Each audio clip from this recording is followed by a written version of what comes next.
Good evening, ladies and gentlemen. An impromptu live. Rob and I haven't got together for a wee while. And Rob sent me a message about an hour and a half, maybe even 2 hours ago. And he said to me, do you want to do a live? And I went, yeah, what should we do it on? What did we come up with? I wanted to go Trump. I think you wimped out. Oh, no, I love Trump. He's like a brother from another lover. I can see the similarities. Well, funny enough, mate, I actually did a blog about Trump today. And I don't normally... Yeah. What angle? Well, let me show you. Involves a truck driver, and it involves an Australian, and it involves an American who lives in New York.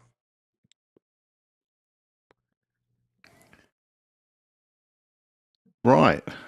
Okay. So I was listening to these. Well, I woke up this morning and I got this message from a friend of mine telling me that I have to watch this. And I watched this Australian guy and I listened to it for a wee bit and I thought, oh my God, really? And then I'm thinking, I don't know. I don't even know if I'm allowed to have a point of view. I don't even know whether I should say what I think. I'm too scared to. And I'm thinking, you know. Say what you think, Danny. When you did that, you went blurry because it focused on your finger. Does mine see that? Finger? Blurry. It's quite funny. But look at that. Watch this. Finger. Danny. Blurry. Yeah. No. Finger. I like that. Anyway, I suddenly thought that Kiwis, New Zealanders, aren't allowed to actually have a point of view on what's happening in America. Absolutely not. Yeah. And then I thought, well, why can't I? Because I'm concerned what Mr. Trump does. And I was on Instagram. Have you heard of Instagram? I don't think I met them. Yeah. Well, they're a small, wee, short guy, which you're not allowed to say. And there's a lot of influencers on there. And I got this clip, and it had all these people walking down the... Actually, I think I've got it. I might actually have to find it after this. X.com. Are you calling X.com X.com, or are you still calling it Twitter? I don't call it anything. Right. So this is my Twitter account, right? And that's us live right now. So hello, everyone. And if you want to have a chat, do chuck messages in the chat box. But this here, look at this, mate. Right, watch this. This is the funniest clip I've ever seen. I don't know if you've seen this. Oh, that was Modi. No, I haven't. Well, you'll love it. You'll love it. If you haven't seen it, congratulations. The first time's quite 32% tariff, 10% tariff. Looks like a Chainsaw Massacre guy. Zelensky. Yeah, look at that. 30% tariff, 29% tariff. It just gets better and better, by the way. 15%. Is that India? And look at this guy. He's got no tariffs. Did you see that, Rob? Let's just go back. Oh, hold on. We can't have the music. We're going to cut the music off because I'll get done and we won't be able to play it all. But so that, I'm not sure. Do you think that's India? No, that's definitely not India. That could be Fiji? Pakistan? Pakistan. Kombistan. What's that song? I don't know. Anyway. Azerbaijan. Hey, and look at that guy. That's Putin. Putin. Yeah. Or am I saying it right? Putin. Yeah, he's a golfer. Putting.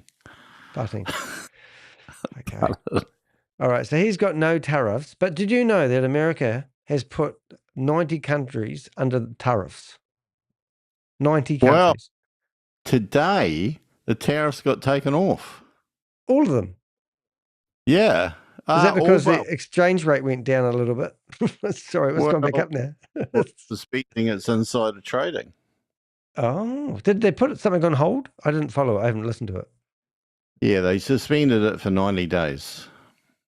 That means no one can do trading for 90 days. No, it means you can trade, but there's no tariffs imposed for 90 days. Oh. But a week ago, tariffs were imperative and nothing's changed, but now they're not quite so imperative. Are we allowed to have an opinion on that? No, definitely not. I don't have an opinion. Right. So I wrote this blog that I'm not allowed to have an opinion on. And if I go back to about there, we can go through this and read about, so last year, well, I'm going back to Putin. Sorry. Button the Okay. golfer. So they exported $520 million to Russia, but imported $3 billion into America. So it's not like they're not importing stuff from Russia, Mother Nature. And here's Putin. Are you sure that's true? Yep. Well, I'm not really. I found it on the internet. But I don't think. All right, you're on. Let's have a look. So if I search for Oh, no. Russia. Wait a minute. Oh, hold on. Last year, the US exported $526 million in goods to Russia. I didn't think they were trading with Russia. Oh, surprise, surprise. Is it about the money? I thought, I immediately read that as China. I don't know. That could be. No, I found it in a pretty reliable source. So if I put that into search engine, we'll probably find where I got it from, because I did research. Okay, here we go. What's that say there, mate? US total goods trade with Russia were an estimated $3.5 billion in 2024. US goods exports to Russia in 2024 were $526 million, down 12.3% from 2023. US goods imports from Russia total I didn't think there was any trading, and that was put forth as the reason why there was no tariff on Russia. Right, and there's the article I probably got it from. Go back. Oh, okay. Damn, I was just getting into this. And have a look. Yeah, just scroll down. That one there. Why was Russia spared from Trump's tariffs? Just click on that. That's where I were. God me. That's what I got it from. I missed that. Okay. This could be fake news, you know. Oh, it could be. Do you want me to read it with the computer? No, well, it says, okay, import tariffs, which US President Donald Trump slapped on about 90 countries on April 2nd, and which some of America's previously friendly neighbors described as attempts to make their economies collapse, had some surprise emissions. One of them has turned out to be Russia, which made many wonder why. To hear US Treasury Secretary Scott Bessent, I don't know how you pronounce his name, explain it, Russia was spared because the sanctions imposed on the country after invasion of Ukraine in 2022 mean that US-Russian trade had effectively stopped, according to NYT. White House Press Secretary Caroline Leavitt offered a similar explanation, but, well, that's obviously not true. Oh, here it is. But low levels of trade didn't prevent Trump from slapping tariffs on other countries. For instance, the US exported $526 million worth of goods and services to Russia last year, while importing that's got 3 million. Isn't that other one had 3 billion? Oh, yeah, it's just a number, mate. You know. But if we went back to the one previously, didn't we have 3 billion up here? Yeah. I thought yeah. So, mate, 3 billion, 300 million, isn't it? Oh, did it say 3,000 million? Because that's 3 billion, isn't it? Yes. Yeah. Yeah. So there's a difference between 3 million and 3,000 million. Yeah. So I think that was kind of right, what it said, but it just said 3,000 million instead of 3 billion. Yeah, maybe it's a typo. Oh, and this was last year, this year, whatever year. Anyway, to my surprise, how much stuff is, it might be all from AliExpress, mate. Yeah, it has to be wrong, because the next line says, with America's deficit in this bilateral trade totaling 2,481 million, which is an unusual way of writing it, according to the US Census Bureau. In comparison, the volume of Angola's trade, haven't heard that country mentioned for a long time, with the US was not much. Anyway, I still like going back to Putin because I think he's looking pretty good. Yep. Thero. Now, let's see what other countries. Who's that? Pipes. Don't know. All right, it's a wizard. Who's that? That's obviously Japan, but I don't know who his name is. What his 24 name is. tariff man. Can you hear my cat? Yeah, it's cool. Is he trying to get out again? Tell it we're on the live. Okay, Penguin. Hey, Penguin. Is that New Australia. Zealand? No, Australia. No, that's Australia. I noticed they've got more stars on the flag than we have. And then that kind of looks France. Has to be with a Y name. I quite like the way it's done this. This is great AI. Who's that? That's that's Kuwait. Yeah, I'm back now. I don't know who some of these people are. Well, that statue, isn't it? The guy that can you attend to your cat, please? Oh, could be. I War torn. Jordan. I like to know where he comes up with these figures from. What's that one? I don't know who that one is. Yes, that'll be Switzerland. Of course, flag one. Jesus, that has to be Jerusalem. That's the international. Oh, no, don't know. Yeah. Hey, and that's Brazil. Okay. Pretty cool, though, isn't it? British? No. UK. No, that could be Germany. Norway. China. Or South Korea, I think. Yep. I'm probably making a fool of myself here. Oh wow, that we use, is that Rishi Sunak or whatever it is, who was the previous Prime Minister of the UK? Pants are a wee bit tight, just saying. Oh, focusing on that. Global Britain. Never heard of it. Ooh. Who's that? Oil. No, that's Africa. One of those nations. Kenya. No, must be somebody who's got money. They put 32% tariff on it. I don't know. Good. We're not doing very well here, are we? No, but we've got to keep going now. We're this far. We didn't come this far. Only come this far. What the hell? What was that one? I think. Come on. We'll go back a little bit. India. No. Me. Nah. That could be Bangladesh. Yeah.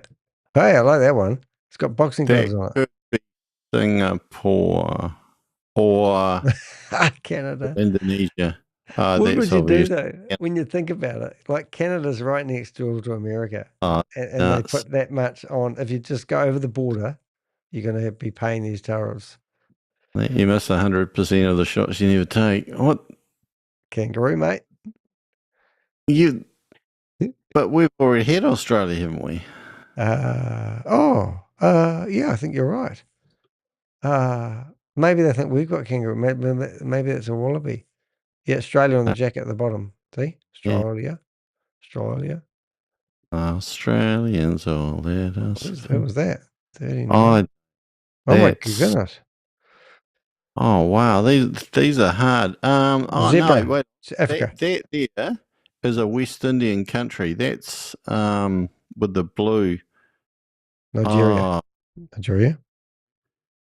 Trinidad and Tobago. Anyone else want to have a guess? Please check it in the chat room. Make our life a lot easier. Yeah. Ooh, LG, Samsung, Toyota. Gotta be Korea. That's got to be South Korea. So I got that wrong before. Wasn't Toyota in Japan? Yeah.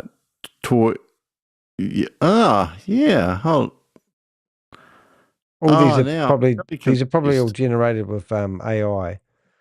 Yeah, and they're a mix. Yeah.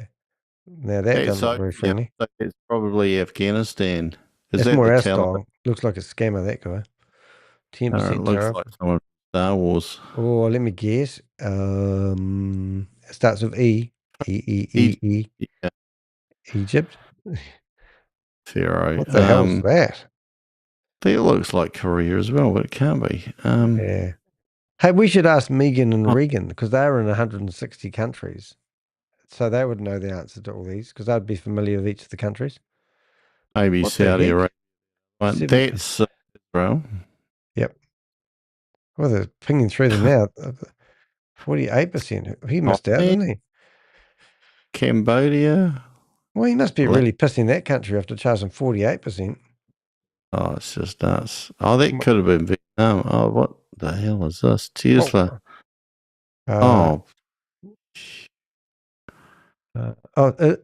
Is you here? Oh, no. It's taking off the piss of America by Tesla, and it's Elon Musk. It's just Elon Musk. It could be, and the next one is Nancy Pelosi. Yeah, buying the dip. Version of buy the dip. Thank you. Oh no, what's happening there? It's Musk. Oh, there's the king. Yep. Cat's got up. What are you doing? Cat, leave him alone. He's busy. Yeah, so there you go, mate. That was just something. Oh, hold up. Missed me yet. What sort of ice cream you got? Anyway, so there you go. So that was what I watched this morning. And and then I wrote this blog, and the next thing I did, I won't go through all this. Down here, there's a video of Donald E. Trump. And yeah. The Don. Yeah, the Dawn. So we're going to flip screens now. So hold your britches. This is we have to first of all play this video without no sound until we get to the part. There he is. All right, we're there already. Now, do you know this guy? No. He's a Donald Trump supporter in what's that place called? In Australia. So let's have a listen and see what he says. We'll get the sound going up again. Become the 51st state. This is my mission statement here on Australian National Review, and I welcome you to blackpill me as hard as you can as we determine our future together. This is the 51st state. What does backfill mean? You know, backfill me. I haven't heard of that expression before. I think it's a bit rude, Danny. I thought it was something strange. I knew you would know. Hold up, we don't want that music. Just saying. I get sick of editing my videos. Had to edit another video today. Right. Yeah, we should do a light-hearted one before we get going, I think. I might just do that. I know you haven't got all night, but I didn't listen to what you said. But I do. There's a guy called Spooky Chicken, and he had his channel. Good evening, ladies and gentlemen. He had his channel removed. 6 copyright strikes. Is that a quick operation? Yeah. Well, he said to me, any suggestions? And I said, yeah, bro. Just answer all of them. And say, deny, and I'll go to federal court and defend whatever I've said. So he said, oh, okay. But he was worried about losing his private. But this guy got 6 copyright strikes. Are you ready for a countdown? 6, 5, 4, 3, 2, 1. Are you ready? That's right, I have a countdown now. G'day, folks.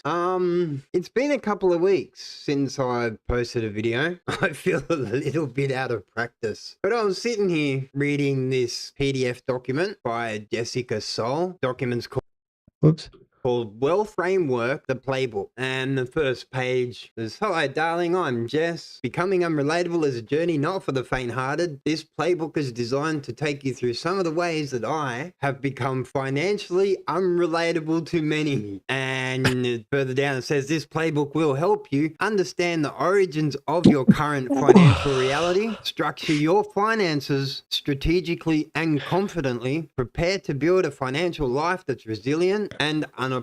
Sounds good. Let's just be clear. Jessica Soul, last time I checked, is not a financial advisor. As far as I can see, she does not mention anywhere that she is a financial advisor or that she has an Australian financial services license. And Jess is probably one of the smarter ones. She doesn't openly talk about the particular crypto schemes she's pushing. Instead, we can join the Build Your Wealth portal where we can choose our investment. 4 payments of $325 or a It's single cheap. payment of $1,100. We get over $15,000 worth of value. And inside this inner circle, she shares crypto-based multi-level marketing Ponzi schemes where she rakes in quite a lot of money out of the commission. She says she's empowering you.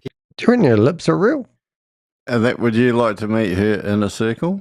Well, I wouldn't want to meet her in the dark. Be like pretty scary. Look at those lips. They're just massive. They can't be real. Anyway, we shouldn't be going on about the race, lips colour, like or. that. Hey? I haven't seen lips like that until the last time I went to the zoo. Mate, you could, if you licked those lips and stuck on the side of a fish tank, she would slide down slowly and wouldn't be able to get off. She's empowering you to work for her. You just don't know that part. Because unrelatable wealth creates unrelatable freedom. Got And that she right? can't spell either. She can't what? She can't spell unrelatable. It was misspelled twice. How do you pick that stuff up? Well done. Not that I was looking. When you have those two things unlocked, 2 things wrong. then you become the greatest version of yourself. Okay. You get to become healthier, wealthier, more humble, more grounded. Yeah. You're better at listening. You're better at communicating. What'd you're you better say? at loving.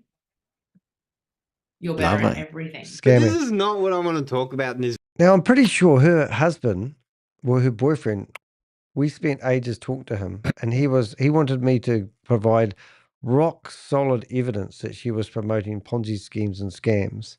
And I said, how about Money Smart warning in Australia? If I showed you that, would that be enough? He goes, oh, but Alright. it's only a warning. And you go, okay.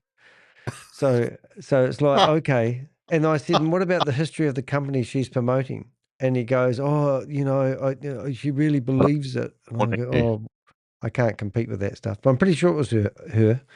Video. I got a bit distracted. I haven't uploaded a video for a couple of weeks. As I was saying, I received 6 copyright strikes and YouTube said I had 7 days to respond before they delete my channel. So I had to deal with all of these DMCA requests, a whole load of legal mumbo jumbo.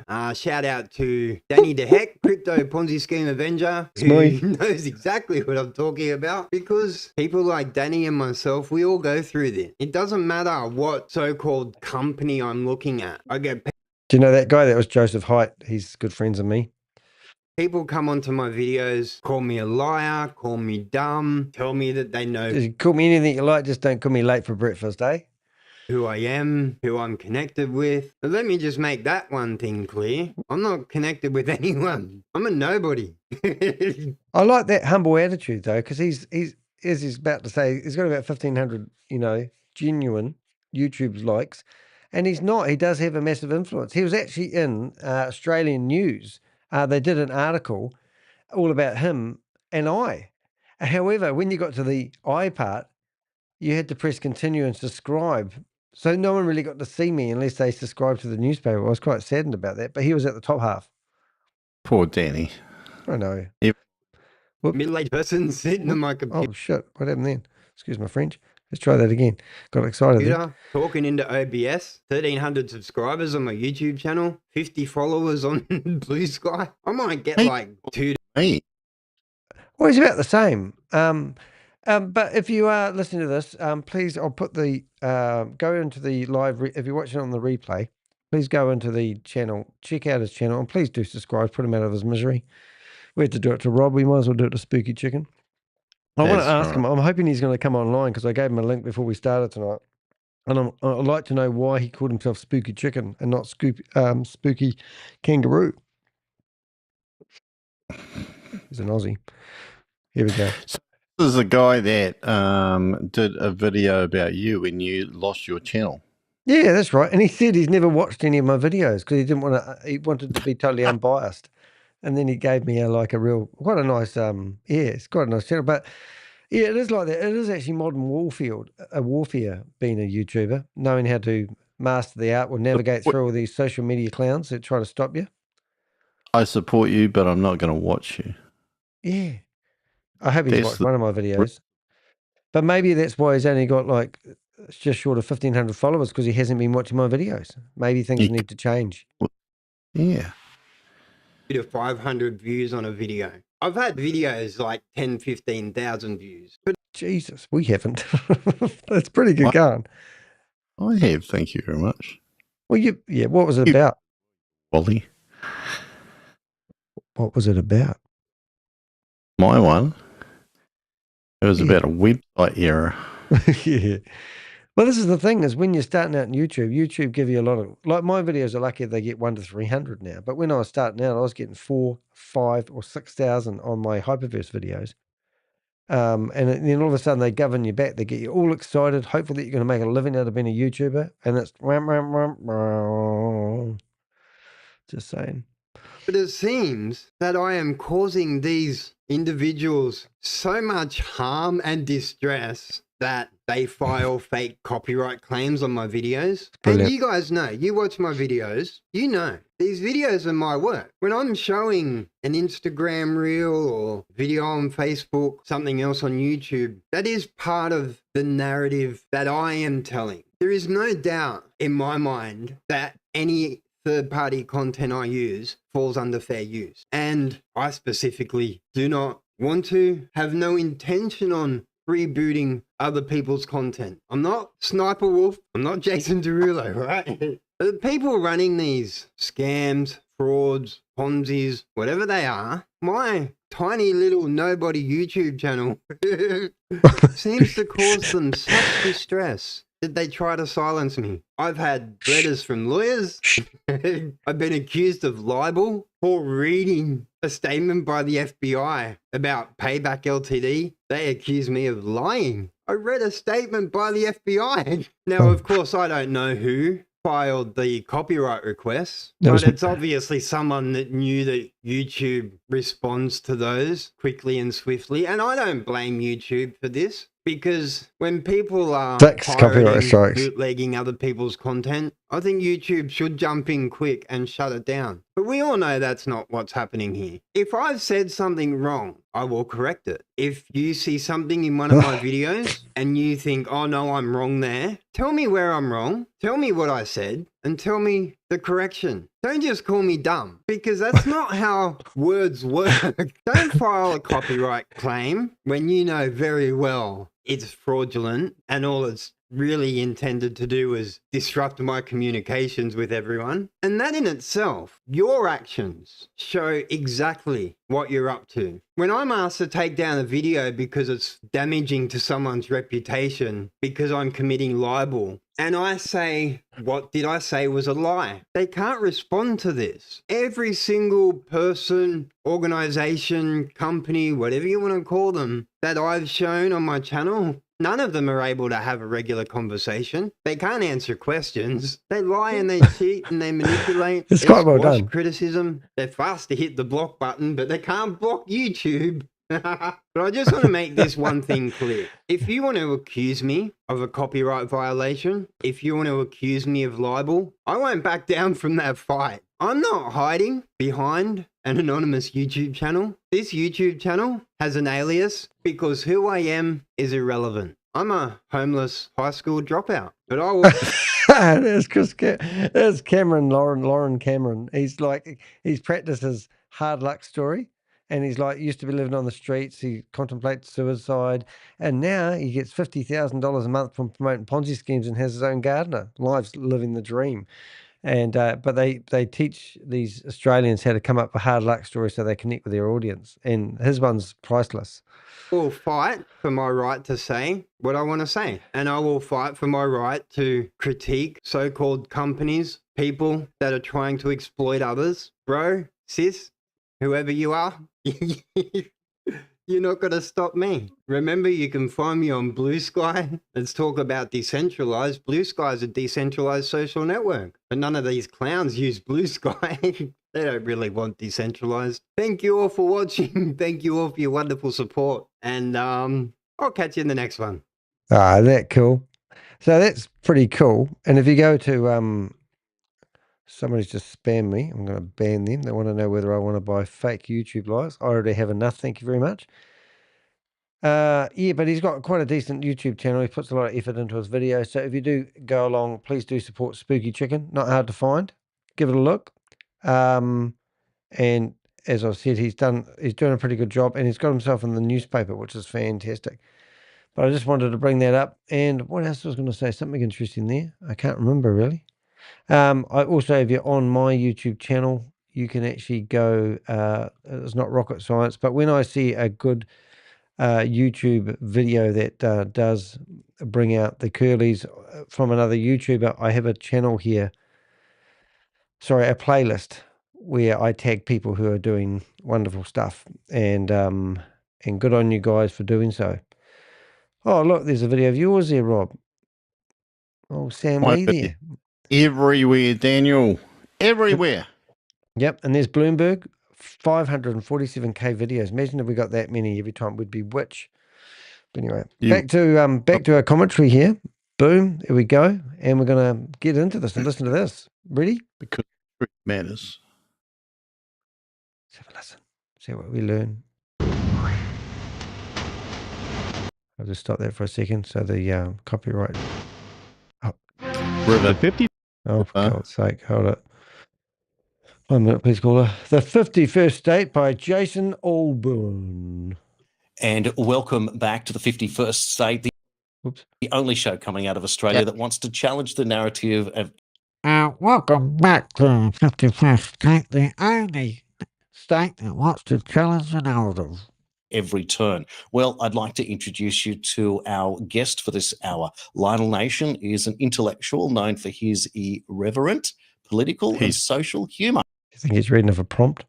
He's Trial reading lawyer, that. nationally syndicated American radio and television personality, media, political and legal analyst, stand-up comedian, bluegrass musician, lecturer, and the man who inspired me to put my face in front of a camera and report the facts that nobody else was. Lionel Nation, welcome to the 51st State. And don't forget lapidarian. By the way, it inspired you to do this? Can you believe it? That it actually has that effect on people on the other side of the planet? Well, let me tell you something. That is the greatest thing anybody ever told me, because you can be better at this than any of the, quote, professional types who completely lose any kind of humanity along the way. Tell people the truth. That's terrific. You made my night, sir. Well, thank you. And Lionel, this has been a long time coming for me, because when I started out, I was simply reporting COVID statistics out of Australia that weren't being reported in real time. As you can probably remember, during that lockdown period, every day we were bombarded with information that just wasn't correct. So I literally sat in my bedroom at the time, put the camera on and read statistics out. And it was extraordinary. I got better at it and realised that there was an approach to this. And we did this for a very long time. And of course, where I'm from in New South Wales, Australia, they kept very detailed statistics that showed that the narrative was certainly not what the statistics showed us. Listen, thank you for doing. You know, it's funny that you do this. You know where my red pill moment. My wife and I were here in New York on that September the 11th, and I never went into. I mean, I thought that maybe JFK, even as a kid, I realized they whacked him, and that story was nonsense. But I wasn't really red pilled until there, because I was here in the city, and what I saw on TV, I'm thinking, that's not happening. That's not happening. So good for you. And everything that we said about COVID was true. Everything they said about COVID was true. Did you know that Americans don't like the fact that our Prime Minister locked up New Zealand from the rest of the world? We didn't mind. Just for the record, New Zealanders did not mind that we got locked up by our Prime Minister, because we quite liked her. I found it amazing that there were quite a large number of us were actually complaining that they didn't lock us up sooner, and the airport's down.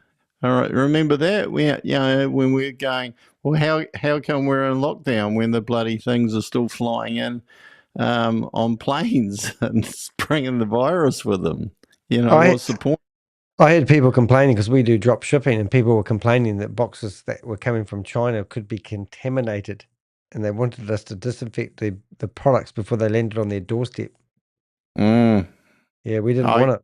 We want to be protectors from the rest of the world. My parcels too. Your parcels. Because Yes. they questioned your ability. It was, look, I don't know about you. Let me just say this right off the bat. I don't know anybody who doesn't believe in vaccines. Do you really not believe in the immunization, pastor? Of course. Well, I only had 2 injections, and I had to run a business networking company, and they wouldn't let me into the restaurant unless I had jabs. So I avoided them as long as I could because I didn't really want them. But at the end of the day, I yielded. But I only got 2 out of the 3. So I'm one of those people who didn't really want it. But I'm not they call it no vaxxer. But I didn't jump out there and said, yeah, jab me full of needles. I was prolonging the agony as long as I could. I don't like needles, obviously, or vaccines, personally, just saying. Yes, I'm not saying vaccines don't work. That's like saying syringes don't work. But what you put in the syringe, that's another story. And if you don't test the vaccine, that's another story. But see how they extrapolated that? They made, I guess you don't believe in science. I believe in science. We knew exactly why that rat bastard Fauci isn't behind bars, cracking rocks upstate. I will never know. That was biomedical tyranny. That was biomedical martial law. It was horrible. And by the way, one more thing. Would you want to disagree with this guy? I think he's mental, and I think everybody who thinks like this is mental. I actually heard a very similar argument to this today, and that is that he's basically saying, well, of course syringes work, of course vaccines work, we know the science, but when a scientist tells us something that we don't want to agree with, now we're going to say we know more than the scientist. That's where it's bullshit, and that's where it doesn't stack up. Yeah, I like that. Notice how I take over your show. I don't mean to do it, but you got to ask yourself this question. When Gardasil came out years ago, it was Rick Perry. He was the governor of Texas. They wanted to give little girls Gardasil for HPV, and I thought to myself, what are you doing? A little baby, human papilloma virus? Well, when you're gonna, then wait till you get older. Hepatitis B, whatever, for kids, infants. I mean, what are we talking about here? I'm not arguing. You always tell a kid, don't drink yet, don't drive yet, don't handle a gun, don't handle sharp knives. We always tell people in due time. That's my thing, in due time. But let me ask you something. Would you take any kind of vaccine today? Just the word is like, I don't know. I would have a lot of people tell me, really convince me. We have this thing all the time where they say, would you like a flu shot? Every time I go into my drugstore, would you like a flu shot? It's like, who are you? Get out of here. Get away from me. I'm so contaminated by this. And I don't know about if you did this, but here in New York, we would open up the windows at 7 p.m. and like barking seals, let's thank our first responders. I'm thinking, what are we doing? What is this? New Year's Eve? This is stupid. People just lost their minds. Trust the science. I got mine. I got my 12th booster. What is them? It made me and even the people who came up with this thought, holy, I don't know if we want to, I don't curse, but holy, I can't believe they're doing this. I don't know about you, but we stood 6 feet apart on these adhesive stickers. We one time, this little store where we lived, they had this plastic shield. And I said, what? I said, can you tell me? And I went around the most ridiculous thing in the world. We even in grocery stores, we couldn't pass. I don't know where you went there, my friend, but anyway, we couldn't pass each other, or we had to actually walk in the same direction down. Yeah, our supermarket was doing the passing thing, and I wrote a suggestion, and why don't we have one-way traffic aisles? Because here you are doing all this stand 6 feet apart, but you can walk past somebody in the supermarket. And then I went in there, I shit you not, 2 days later, and they had arrows on the floor and made the whole shop one-way system. I thought, oh, brilliant. You just didn't want to miss the milk on the shelves at the time. It's insane. On an aisle of a grocery store, because as you know, the COVID virus or whatever only works in one direction. I mean, I don't know where you went there, my friend, but God bless. Oh, there you are. You know, Lionel, watching you over the years and your animated approach, I had to give you room to move your hands there. So that's why I took myself out of the room. Oh, you were scratching yourself. You know it, and I know it. I'm so glad that you pointed that out, because I have explained that to people, that when you have to direct yourself, that is the moment that you do get to adjust your glasses. And when you yell cut, it's really weird. Cut, and you have your way with yourself. It is always very interesting when you interview people that understand how things work in front of the camera as well as behind the camera to explain what's going on. How much has the media changed for you? And by the way, I like your pocket square. Very good. Well, very, very good. Very, very good. Well, we do have a little bit of class down here in Australia, but we have to pretend that we don't. It's part of it. I want so bad. I don't want to try. If only I could somehow time transport myself. I don't want to fly like, what is it, 6 days on a flight to get there? But that's one place, because I loved your attitude until your government lost their mind with guns. Not Australia. By the way, quick story. I have a most wonderful friend of mine. He's from, I think he's from Adelaide. And I don't know if that's near you. I have no idea. But he was a great, great guy. And he was the calmest guy. Nothing got him upset. But if you said, throw a shrimp on the barbie, and I can't do an accent, and he would just go crazy. What did you say? What did you say? I said, I was kidding. He said, we don't have that. That's an American expression. Crocodile Dundee. He goes, let me tell you one thing. I've never been to the outback. I've never seen a kangaroo. No, I did see a kangaroo one time in a zoo in San Diego. He would go crazy because Americans think that you're in the, you're doing walkabouts and the Aboriginal. I mean, but from what I understand, you're a group of people who basically are a bunch of convicts and felons who were thrown up. That's my kind of people. You've got this attitude that I love it. But what did they do to you? They took your freedom away. Dear God. They did to us what they tried to do to you in the United States, is to make you dependent on a system that you know that you don't want. Because it's very good. Touche. Thank you. I mean, here we are in Australia, as you've described, a resilient lot that has to depend on themselves. So self-sufficiency is what we all want to be. It's what the reason we go to school is to become self-sufficient. And then we get told at school. Yes. One would think, and then you get told at school that, hang on a second, no, you need to be dependent on the government. So every graduate that comes out of high school, that goes off to college or university, now wants to be part of the establishment, regardless of who they are, and therefore become dependent on a system. And so the thing that taught me, as somebody that was, I was a Bernie Sanders supporter until. Say it again. That's bullshit. Like, who the hell ever goes to school and then gets told that you rely on the government? The only people who rely on the government after you leave school are the ones with no qualifications, who will end up on the unemployment benefit. That's me. 2016. And then I became a Trump supporter after 5 months in the wilderness there, trying to work out how we were not going to get Hillary Clinton to become president. How do you become a supporter of a politician? Like, what do you have to do? Is that like you have a belief? Is it like me and my busting my Ponzi schemes, and I tell them it's a Ponzi scheme, and they go, you've got to have belief. You don't understand them, and then you just have this blind belief, and then you can't change sides because if you do. Because I don't know if this is right, but isn't the vice president, isn't there videos of him out there rubbishing Donald Trump and telling everyone that he would never support Trump, and now he's the vice president for Donald Trump? Have you seen that? Yeah, I think that JD Vance and Trump weren't necessarily on the same page, but like a lot of people do kind of. I don't know that they change allegiances. They kind of just have a look and accept marriages of convenience. But I think at some stage you've got to believe. Well, I think people believe certain things, and then a politician kind of taps into those beliefs that already exist. I don't think too many people change their mind in a hurry. You know what I mean?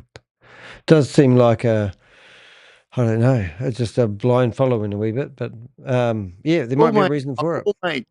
I will make one statement here. So I'm going to use you as a guinea pig. And I don't think you follow the political narrative too much. No. But if I were to ask you, leading up to the election between Donald Trump and Kamala Harris, can you name 3 things that Donald Trump said he was going to do? And can you name 3 things that Kamala Harris said she was going to do? Okay. The first 3 things that Donald Trump was going to do is make America great again. And then he was, what was the other one he was going to do? He was going to make America great again. What was the third one? He was going to make America great again. That was his 3 ones. And unfortunately for Pamela, I just realized that Biden wasn't in there at that time. Biden, I don't really know. He couldn't remember much stuff, and that was kind of embarrassing. When he was there. If he come out with a simmer brain, I don't think anyone would have noticed because it would have been expected. And also, he was starting to talk like he had like Parkinson's or something at the end there. But then when you started researching him and find out his history and his love for politics, kind of felt like he got handed the idea of being the president because of his dedication to the politics all the way. Because it's quite an amazing history. But hey, look, to be honest, Rob, I didn't really care. I just my vision of Donald Trump was him causing the riot in that big building and 1,100 people storming the political buildings, whatever it is.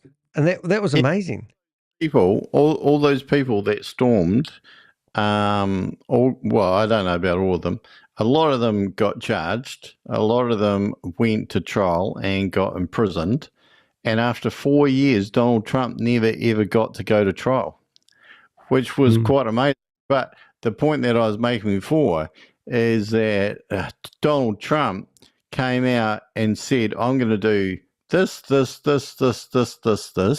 and there would have been at least one or two things in there that people would have wanted to have happened before Trump came along.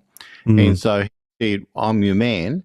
And this is going to sound like I'm a Trump supporter, but Kamala Harris basically stood for nothing. Kamala Harris just basically said, don't vote for Trump, vote for me because he's evil.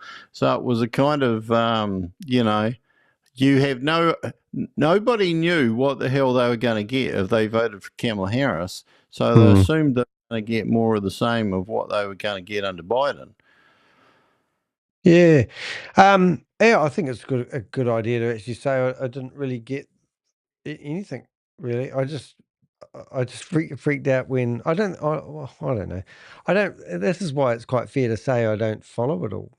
But I just, I want to be able to open, well, put it this way. At the moment, who's going to challenge Donald Trump? Because they'll all be too scared to have an opinion or a point of view, especially if you're in that power, because he's going to either shut you down or, do schoolboy bullying tactics, and that's what I don't like. That is exactly what it is.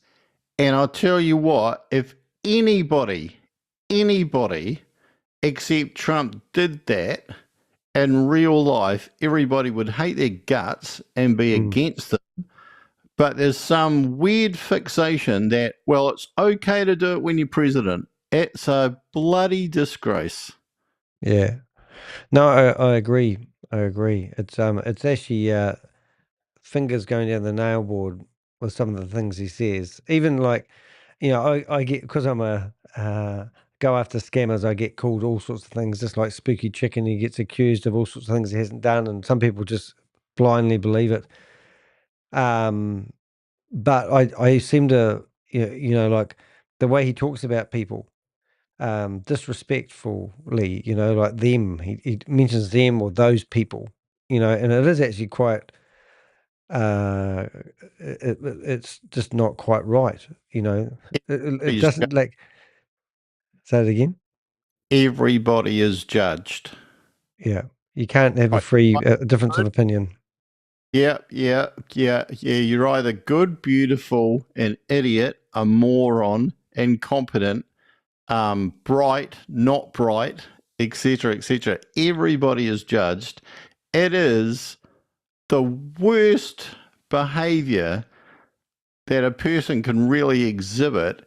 I can't think of any other leader, and I mean leader. I don't even mean political leader that would even come close to this. And he's just let do it. It's like everybody's scared of him. I'm just going to bring up that one thing I thought was quite interesting. If I go, I'm just going to flip screens. That lady that always does a speech. What's her name? Carolyn Leavitt. She comes out and she literally just says the Biden administration did this wrong, that wrong, and it's all because it's a blame game, you know. And she And actually, if you think back into the 80s and the 90s, but the 80s in particular, where you'd have one of those movies that had cheerleaders on it, and you'd get a cheerleader who was like the evil cheerleader who would be really loud. This is her. yeah, I would hope to have an argument in the bedroom with her. She was just like, yeah. I'm just saying. But actually, we're just going to listen to her for a bit. 50% go into effect tomorrow? They will be going into effect at 12:01 a.m. tonight, so effectively tomorrow, yes. Look, I just spoke to the president about this, and he believes that China wants to make a deal with the United States. He believes China has to make a deal with the United States. It was a mistake for China to retaliate. The president, when America is punched, he punches back harder. That's why there will be 104% tariffs going into effect on China tonight at midnight. But the president believes that she and China want to make a deal. They just don't know how to get that started. And the president also wanted me to tell all of you that if China reaches out to make a deal, he'll be incredibly gracious, but he's going to do what's best for the American people. So China has to call first? That scares the shit out of me. Honestly, it does. A day ago. Dreaming? Total dreamer. And meanwhile, all of those tariffs are going to be paid for by the American consumer, half voted for Trump. Yeah. Oops. But yeah, if she wasn't one of those politicians, she's probably quite a nice lady to look at. But anyway, just saying. Let's go back to our boys and see what they're going to get into. And realise that what I've learned from Trump is A, to be self-sufficient, B, to grow a thick skin, and C, that underestimate that president at your own peril. It seems. I can't believe we just said that. Have thick skin. What was it? Have thick skin. And what else do you have to be? You had to be self-sufficient. Yeah, it means you have no friends. Yeah. But he's not self-sufficient. Yeah. He's not self-sufficient. If he didn't have any money, he would have been stuffed from a kid.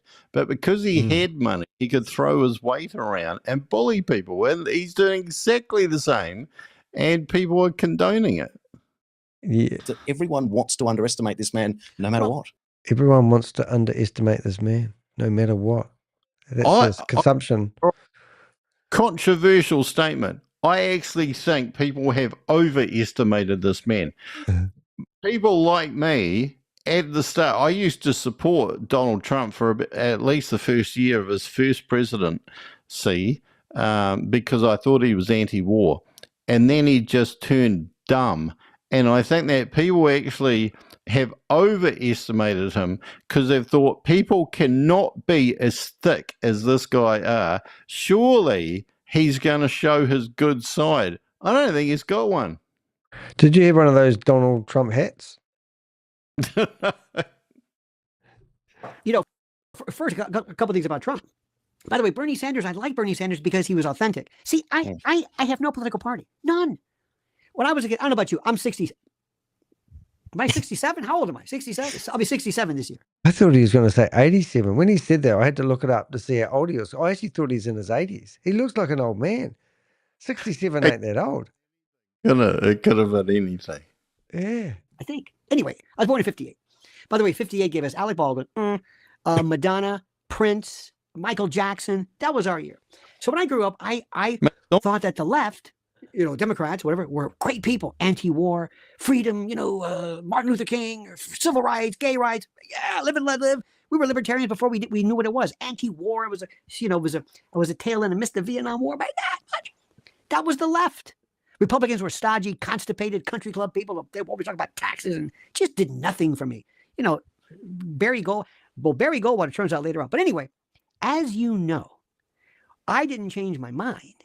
The facts changed. I didn't. It's not that. It's like, do you ever, when you were a kid, you think, I hate mushrooms. Then you meet somebody who said, well, try this. You go, this is fantastic. What is it? It's mushrooms. You're kidding me. Well, I made them the right way. It wasn't you. It was the time or the dish or whatever it is. So now the stuff that I want that scares the hell out of me didn't exist when it was then. Transgender? I thought, let me ask you this. I don't know if your parents are alive, but mine have gone to the nether world. And if they were to come back and say, what'd I miss? I'd say, well, sit down. You're not going to believe it. By the way, Donald Trump's president. What? Swear to God. And here's this. This woman here is Ketanji Brown Jackson. Or is it Jackson? Anyway, she's the silent Supreme Court justice. Here they are asking her to define a woman, and she can't do it. And they would say to me, is this a joke? No. We don't know what women are. What do you mean you don't know what? It's the damnedest thing. What does a sonographer do? Do you ever see that? It's a boy. I mean, it's something. I don't know what. This is where I'm convinced, Jason, they said, okay, here's what we're going to do. I'm going to come up with something crazy, and I'll bet you $1 million they won't go along with it. Okay, ready? I'm going to come say that men are women, we're going to have men beat the crap out of women in sports, and we're going to, no, they're not going to do that. They're going to do it. And it was a joke. And somebody, I don't know, came up with the idea just as a threat or as a dare, and they bought it overnight. Then they're standing on stickers. Then you're not questioning COVID. Then you're not. Then you're, here's our guns. Here's our self-protection. Here we don't need free speech. Well, that's misinformation. Oh my God! It's like we took a knife and it was like an orchiectomy. We castrated ourselves. We cut our tongue out. We cut our soul out. We cut our brains out. We cut our backbone out. We just took everything, every semblance of an ability to fight back and to stand up. We just disabused ourselves of it, denuded ourselves from this. It's like, ooh, this isn't left. I don't even know what this is. Dear God. So I didn't change. I never changed at all. And then there was Trump. And the first time Trump came along, I said, I voted for me. I wrote my name on the ballot because he's not going to win. And Hillary Clinton's going to steal or forget it. And then all of a sudden, I don't know about you, Jason, but when I was a kid, I loved to do anything that drove my parents crazy. I remember one time when Alice Cooper, they said, what the hell are you listening to? Alice Cooper. That's Alice Cooper. And then there was a group, this is really bad. There was a group called Blood Rock, DOA. It was awful. The Blood Rock. My mother said, that's disgusting. Well, I love it. Thanks a lot. What else don't you like? I love whatever, because I want to be different. Okay. And I never lost that. Here comes Donald Trump. You're not going to vote for that guy. I hate him. That's my guy. Da-da-da. That's my guy. Donald Trump, the best, because he drives people crazy. And he says, how about that, Rob? Yeah. Well, there's a really interesting point here, and this is where the first thing that I want to say here is COVID. That I think if you were on the left of center, you were, this is a pandemic. We don't really know how this is going to play out. So let's be cautious. Let's be conservative. On the other side, it was, this is a pandemic. So what? How bad could it really be? We still need to earn money. And I think that's where the fundamental divide came. If you were losing money, you were anti-lockdown and everything like that. If you were pro-life, then yeah, you were perfectly fine. And I think that people, particularly in New Zealand, made the best decision on the information that they had at the time, which, like a lot of those facts weren't facts at the time. So people were making decisions on imperfect things. But this thing that he's saying about Trump here, I totally get this, because I think that some in the Democrats had gone too far left, and there were stupid things, which is where, like, and I'm not even going to use the terms because I don't actually know what all the terms are, but if you were born a man and you change to a woman and then you compete in female sports, yeah, I'm totally against that. Like you basically make a choice that if you want to change your gender, that you give up sport. And I think that's the fairest thing. And, like there's so many ethical arguments there, like what is for the greater good? Well, for the greater good is that people that were born females at birth, go and compete with other females that were born female at birth. And I think that's fine. And I think that does explain partly why Trump got elected the first time.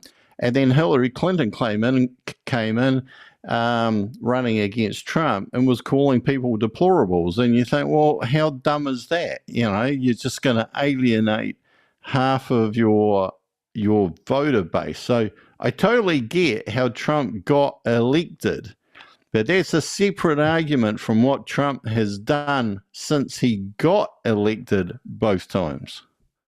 Yeah, my point of view on it was, I think people were finding the times hard and the economy's down, and I think people could have voted for change. rather than, we have this in New Zealand. We have Labour, I think, or wherever it was. I think National were in it for ages. Just because I'm so hopeless in this. Helen Clark, I always thought she was sexy, but was she National? No, she was Labour, wasn't she?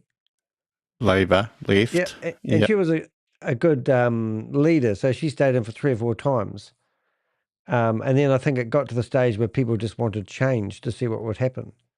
So, yeah. Like I think John Key, who was a very wealthy person, not to the level of Trump, but very wealthy. Like the New Zealand equivalent of wealthy, not the same personality, obviously. Yeah, he was like the new kid, and I was. There's a very good example, actually, because I think a lot of people voted against Helen Clark and voted for the new kid on the block, and that's how John Key got elected. And I like both leaders. I'm not going to go Labour or National. I actually like the idea of a business person running the country for a while, but they all, these things that just oftentimes he's maladroit at speaking clearly. He says terrible things. I love him. And you know who love him the most? Foreigners, foreign people. I'm here in New York City, and I know a lot of people from every conceivable. I've got people from countries you can't even pronounce, but they know what fascism is, and they know tough, and they say, I like Trump. Good. It's like, okay. Sounds like a Russian accent, that one, doesn't it? He likes him because deep down inside, you love him. You love him because, like you said, he doesn't care.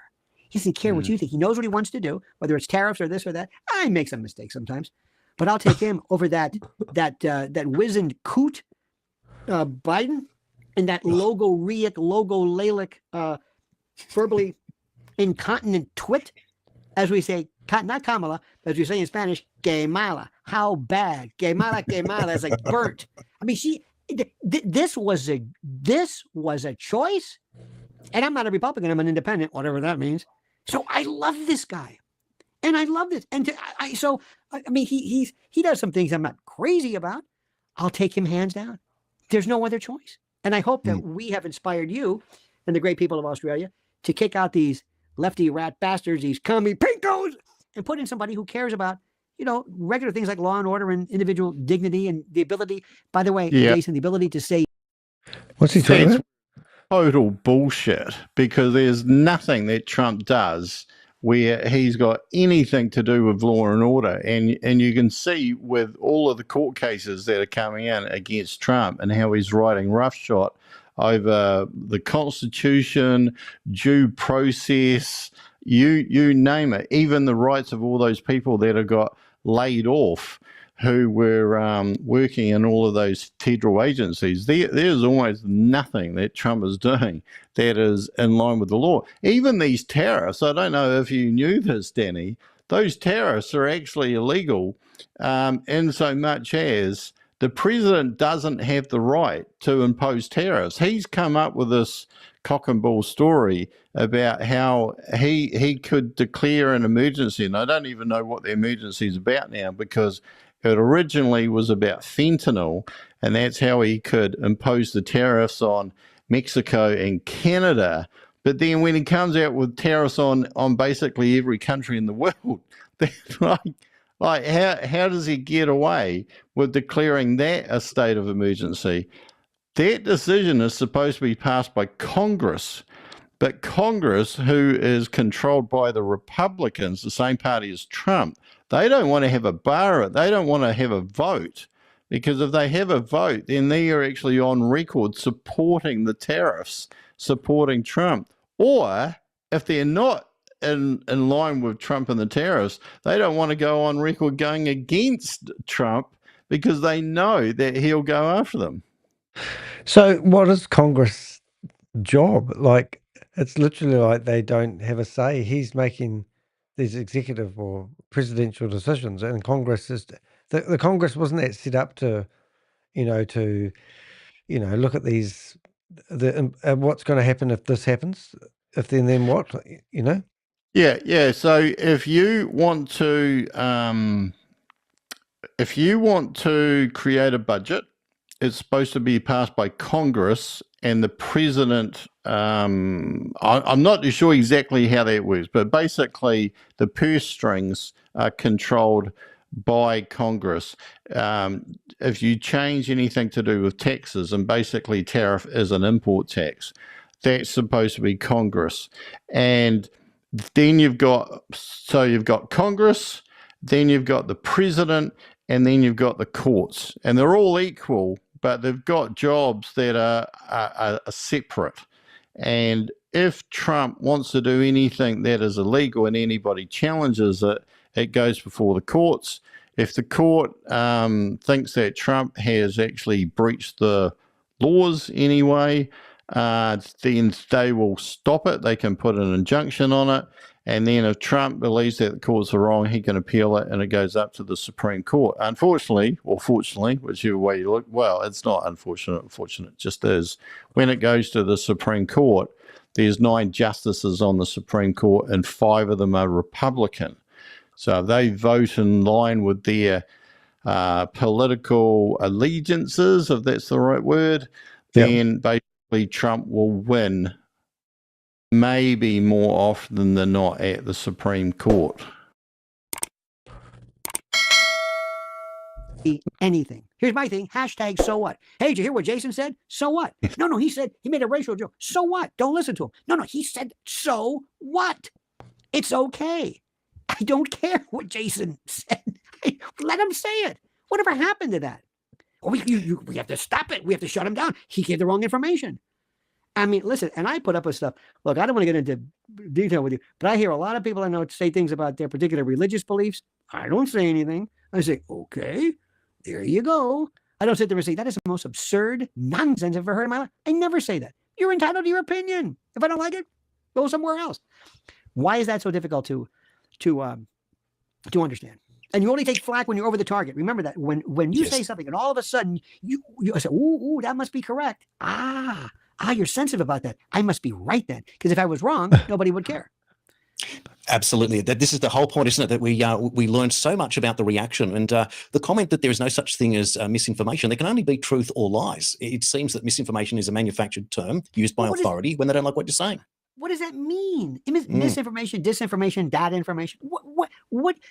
This is the greatest thing in the world. Let's set up these artificial fact finders called Snopes and PolitiFact. These artificial outboard groups, Wikipedia, that starts with the first word about Wikipedia is do not cite this. This is not a cite. Imagine this, getting a pill that says, don't take this. Hey, this looks good. Don't eat this. Say, well, why am I just don't? No. And people will say, well, Wikipedia says it. Well, according to Wikipedia. And they're lecturing me on misinformation when the source, think about this, Jason, the source of their information is a document or a source of fact, if you will, of lore. That's first rule is don't listen to it. That's what you want me. Okay, very good. But so what do you mean something misinformation? That's what makes things. That's what changed everything.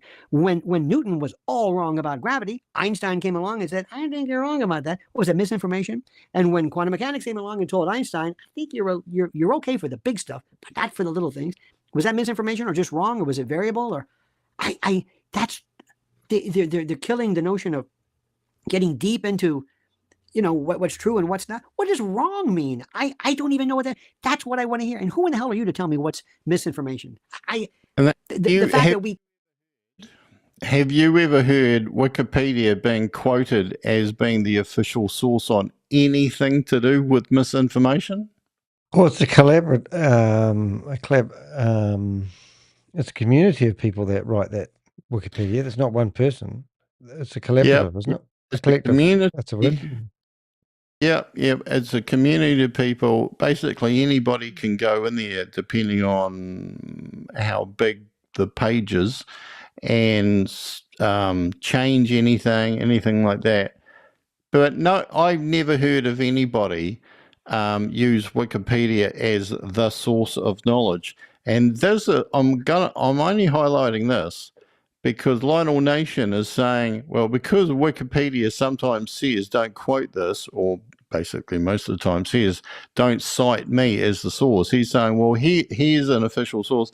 Wikipedia has never been an official source. And this is where A lot of these people who love misinformation, lies, untruths, whatever it is that you want to call them, and they go, oh, yeah, but we can argue this away. Well, you're not even arguing it away with facts. You're arguing it away with another untruth. So it's misinformation, what he's saying, that Wikipedia is the font of all knowledge. Like, no, I've never heard anybody in the media say, oh, well, Donald Trump provided misinformation and it's quoted as such on Wikipedia. That's just not true. And you've got to challenge these, because when they're not challenged, then that becomes fact. And then everyone goes, oh, well, anytime someone says misinformation, then they're wrong. That's right. Tolerated that. It drives me. Remember what Tolstoy said: history would be a wonderful thing if only it were true. And Yes. and if you think fake news is bad, how about fake history? Oh my God! You know, Yeah. I don't even know where to start with that. Especially Americans. I ask people this question: if the United States never entered World War II, could the Russians have beaten Germany? Absolutely. Slower, taking more time, would have been a lot messier, but without a doubt. You say that to an American, what are you? Because they have this Saving Private Ryan version of history. We did it. He said we came in what, 41? This thing was going on in North Africa and Chinese. Which World War II? Let me give you a quick example. We have this idea that in our country, if you ask somebody, what was the name of the guy who, when they found out the British were coming, he got on a horse and yelled to arms, and he went and That's Star Trek. Didn't he come riding into a live show on a horse? I have no idea, but they could even be talking about Paul Revere here, but I'm only having a guess. I'm probably wrong. Was he riding Mr. Ed? Was he American? Was he Canadian, Mr. Ed? He was riding it. I don't actually know all the story. Do you know how they made Mr. Ed talk? They gave it peanut butter. Oh, to move its mouth. Yeah. Paul Revere. We always say Paul Revere. Paul Revere did that. No, there was a fellow named Israel Bissell. Who? Israel Bissell went from Boston to Philadelphia. Took him 4 days, on horses that died. He kept getting new horses. He went from Boston to Philadelphia. States. Paul Revere went a couple of blocks from Cambridge or whatever and said, all right, that's it. He saw Sam Adams. But Longfellow wrote this poem about him, and that's where our story came from. Christopher Columbus. Why? Why did he do this? Oh, for the spicy, but to see if the earth was round. I like the way he's using prompts, though. Maybe we could have a prompt every now and again and pick it up and bring it into the picture. You know, like using your hands, like a lighting with prompt. Got one of those. Have you got a prompt? This is a classic example of how you can get a person who's very entertaining. And if you're listening to this and you wanted to believe it, then you're going to believe it. And this is going to shore in your beliefs and support your beliefs, strengthen your beliefs. But if you challenge it, you'll see that most of this is going to fall apart, although it is bloody entertaining. Yeah, it's not bad. This is what we're doing. There were globes and Socrates. What are you talking about? I mean, people, we just make it. I mean, just the most fundamental things that are, to me, axiomatic, and we're getting that wrong? And you expect me to want to explain tariffs? What? Yeah. Explain tariffs, because then we can actually get down to the nitty gritty and go, okay, so what are tariffs? Because if he comes out and says that tariff is not a tax, he is blatantly wrong. I'm so glad that you mentioned it, because after you watch Nancy Pelosi come out with two different positions, this is the problem that I keeps coming up over and over again. The left in politics seems to hold two positions on every issue. They can say one thing today and the opposite tomorrow, and people just accept it. I played on my show. I did. I had a clip of some of the best stuff ever from Chuck Schumer, and the best stuff ever from. They kept saying, "What are you gonna do about China? China." You know, we're getting a little xenophobic, aren't we? We China. I'm starting to feel sorry for China. I wish somebody would sit down and say, "Hey, she or G, whatever it is, listen, I know what you're doing. I know what you're doing, and frankly, I would do the same thing. these people in 1949? What was that? What was it? The revolution? They were eating dirt. These people were nothing. These people were squatting and eating with sticks. And I mean, but it's the most horrible thing in the world. Look at them now. It's not perfect. And let me tell you something, Xi Jinping, you got to understand him. Didn't he prefer or not mind his father being imprisoned by Mao because he's such a hardline communist? Let me tell you, this guy ain't Gorbachev. See, Gorbachev, there ain't no glasnost and perestroika with this fellow. He is hardcore. And that's it. Understand him. Same thing with Putin. People still think the Soviet Union is in power. They're I don't know about you. Did you have Bullwinkle when you were a kid? Boris and Natasha? Of course. I'll get you, little squirrel. You know, always the Russians, Rocky Drago, I will destroy you. Нет! You know, Khrushchev with the shoe. And these Russians are brilliant. Brilliant. It's like, we're making them out to be, I don't know what. And Putin makes the most sense. It's like, you're a Russophile. No. Anyway, but with China, you don't think somebody needs to sit down and say, Xi, I know what you're doing. I don't blame you. But you can't steal our stuff. You can't do this. You know we're going to do this. And Xi, by the way, is it Xi or G or Xi Jinping? Anyway. Xi, yeah. G, Xi, what he, Xi. she. Yeah. See, he, she, there we go with the transgender thing. There it is again. He, I think he would say, I kind of respect you. That's the best you can do. Years ago, I was in Israel, which is, despite what you think and all the, it's one of the greatest places just to visit. You want history? There was a guy I met in what is the equivalent of their State Department? I don't know what it was. And he said, I think I said something about, President Bush is kind of he's an idiot, because the way he responded to 9/11 is ridiculous. And Iraq, and he goes, you know what they think here? He says, basically we're the same. I mean, we're different, but salam, we're the same food.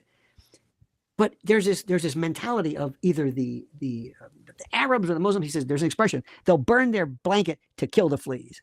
They're just there's stories about Saladin and this and that. And what they said was, when George Bush went in and blew the hell out of it, they said, "Now that's the United States we remember. That's the way to do it." Not, oh my God, they're excessive and it's completely of that Iraq and Afghanistan had nothing to do. No. So Xi Jinping is looking at us and says, this is the best you can do. And Trump says, oh no, I'm going to show you, you got a special tariff. You got the Chinese, one from column A, one from column B. It's a little joke, but you're going to get it in spades, big time. So, and you earned it. And I think Putin might, Xi Jinping might say, you know what? That's the Donald Trump we know. That's what. He's got big eyebrows. That's how big his eyebrows. Absolutely, mind. But I think the thing that I'm getting out of here is that it's comparing Trump to the Democrats. They're always comparing Trump to the Democrats, and I think a lot of other Americans are as well. What was our alternative? Well, this is the thing that you should be asking your country, is that if the best two people that you could come up with were Biden originally and Trump, and only later did you come up with a a default second in command with Kamala Harris. Where's the rest of your leaders? There's just no one coming through. It was a battle between a 78-year-old and an 82-year-old for president of the strongest country in the Western Hemisphere. It's just absolutely amazing. But no one's comparing Trump against normality. You're comparing Trump against another abnormal thing on the left-hand side. It's just nuts. Like the whole thing is spiraled out of control. That's what we expected. We wouldn't respect you if you didn't do that. And meanwhile, we got these people like Bill Ackman and others. Oh, I think we should find out. Shut up. Who the hell are you? Shut up. Can we work into this? No. We're not going to wait. And I like the reciprocal tariff. You don't like this? All this is actually him arguing for tariffs, obviously a few hours before tariffs were actually switched off. Yeah. Well, why would they saying, switch them off, though? This is something that's really unusual, isn't it? I mean, well, you're going to yeah, do something, and it's going to happen within the next 24 hours, and it's going to happen immediately, and now we switch them off in 90 days? yeah, They'll and we're never go gonna, on. and we're gonna work them out on complete rubbish information, where and they're all reciprocal tariffs, despite the fact that most of the other countries aren't actually tariffing, haven't got any tariffs on you at all. But we're going to come up with trade deficits and all this, and some stupid,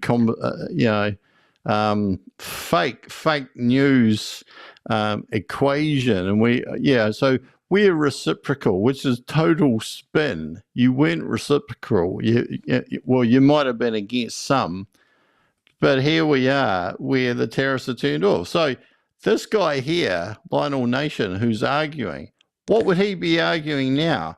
Like, a matter of hours after he said this, Trump backtracked and did exactly the opposite. Yeah. It's just, I don't know. It's just, I don't know. I have no idea. I just think it just doesn't seem, I think the worst thing about this whole Trump thing for me is just that they want to be like manufacturing goods, and they want to do it under their own umbrella. But I don't know. But China, I know with Tesla, for example, they've got 2 plants where they assemble Teslas, one in America, and I have a feeling the other one could be either in China or Singapore or something, or Malaysia somewhere. But everyone wants the Malaysian version of the Tesla car because it's better made than the American version. Because I had a mate that's got one, and he said that, oh no, you want because they do a better job. So I don't know. They'd say that America's going to assemble TVs in America, but where's all the parts coming from? I mean, the parts and the TV and the motherboards and the hard drives are, like my last laptop was a MacBook Pro M4. It took 10 days to get here from China, and they don't do Intel chips anymore because they have gotten out all the M1s, or whatever, I have just fact-checked, and not using Wikipedia, by the way, your comment there about Tesla, and it comes up with the Tesla Model 3, Shanghai versus Fremont. Fremont is in the United States. And it said, build quality, often better than Fremont. This is talking about China. Often better than Fremont. Fewer panel gaps, paint issues, and trim problems. As for the battery, it said uses LFP, which is lithium iron phosphate batteries, in standard range models. These allow 100% charging without degradation concerns, have longer life cycles, and are more stable in extreme temperatures. And the interior finishing, it says some minor improvements in fit and finish. As for the US made, it said earlier versions had more quality control issues, i.e. faults, especially in 2018 to 2020, and it uses NCA batteries, which are nickel, cobalt, aluminium in many versions, which are higher energy density but more sensitive to full charges. Conclusion: Shanghai-built Model 3s are often considered better in terms of reliability, consistency, and battery charging habits, especially the standard range models. And it goes on, Tesla Model Y, it's the conclusion, Berlin and Shanghai, they must have Berlin one. Berlin and Shanghai Model Ys are praised for consistent build and finish. Austin made, which is Austin, Texas. Ys are cutting edge, but might feel a bit experimental in early batches. And conclusion, final verdict, if you're buying a standard range Tesla, many people prefer the Chinese made version, especially the Model 3s. But for performance models or cutting edge tech, US made ones have the advantage, just with the possibility of more quirks. Cool. There you go. Heard it here first, kids. 0 out years. Look at the EU. What a crew that is. You see those folks? Oh, I'm sorry. I put my thumb up, and I was saying something the other day. I don't know if you saw that. I was saying something terrible about the Holocaust or something, and all of a sudden balloons went up, and I thought, oh my God. I think it's his phone because I use an iPhone for my camera. In any event, did you see the EU crowd who says, I think we're going to meet with him and we're going to work out? Yes, very good. That's exactly what he said. 0 out the tariffs. You got no problem. Why do we have tariffs? Why? I mean, that's like having a toll booth. Why do we do that? We've already paid for this damn road 20 years ago. Why? So just asking a question. So anyway, I know it's going to be tough, but I want to give the man a chance. Hell, it was just this morning. And people will say, how much longer? It was this morning. That's the point, is that that's it. I mean, we've just come through 4 years of the inflation. Hey. He's saying it was this morning, i.e. it was introduced this morning. It was actually unintroduced this morning. Give the man a chance. Well, the man's already backflipped. And, of course, he said, so this is just to answer one question that some people will be thinking about. He's going to say, well, some people are going to say, oh, but there were 75 countries that contacted the White House and they want to negotiate. Well, the first thing is that nobody mentioned any one of those 75 countries. So you're having to take the most lying administration of all time on their word that there were actually 75 countries, none of which were actually named. And he's putting that in there. But you would leave it on. But here's the kicker. Let's say everything he did was a masterstroke.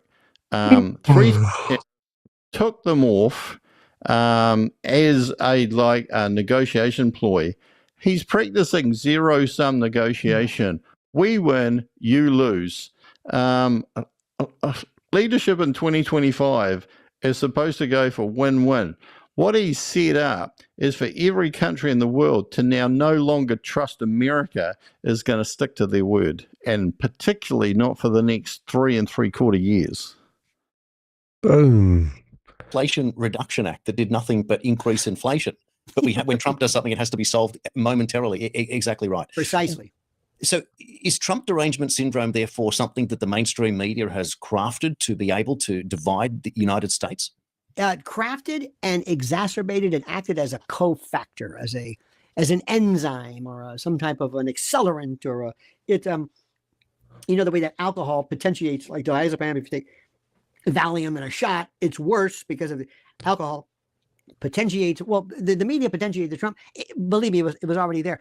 I know people who, one in particular, a friend of ours who was so hobbled by a series of them. She can barely walk. She went to this rally, this thing that nobody knew what they were there for. They just sort of showed up and said, hands off what? I don't know. Hands off.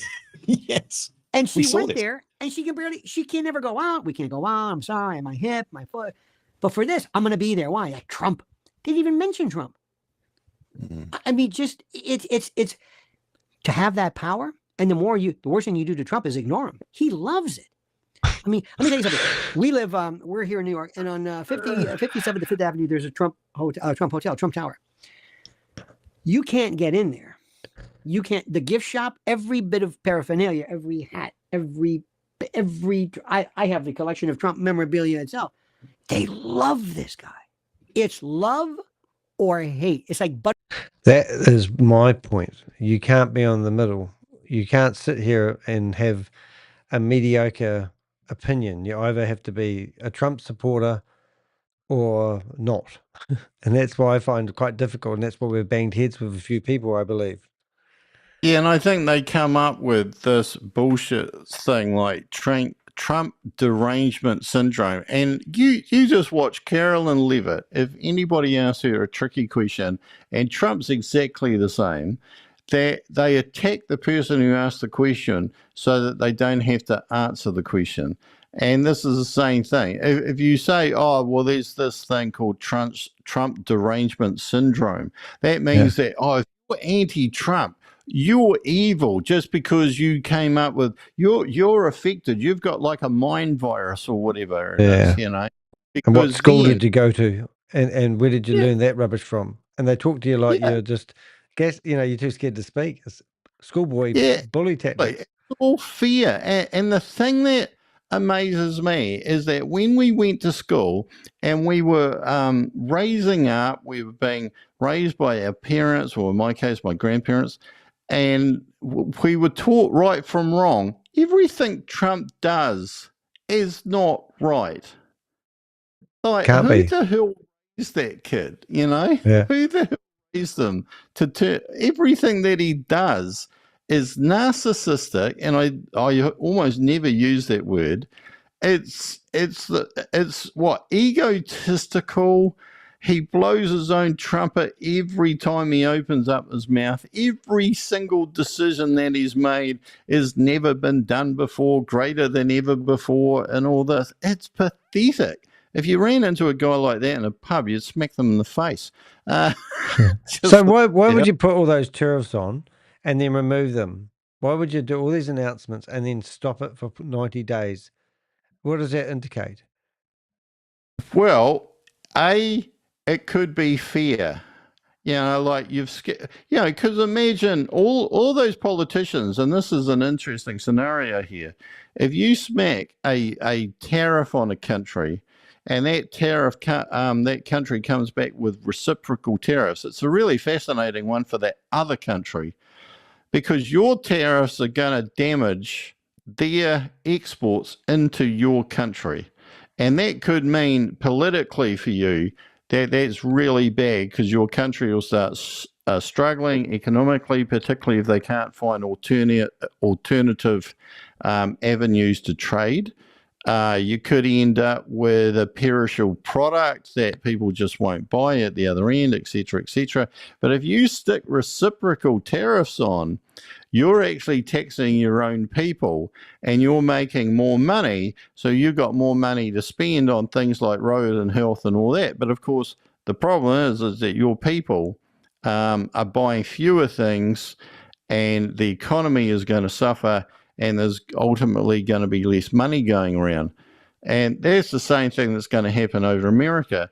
Like Trump either didn't know because he doesn't know economic basics, or somebody has whispered or yelled in his ear, maybe it's Musk or maybe whoever, someone that he actually respects or is maybe even scared by or has something over him, has said, this is just dumb, because Americans are going to be paying for this stuff, and the more they pay for these imported goods when they're in the country, the less they have to spend on all of the locally produced stuff. So it can actually seriously harm the American internal economy.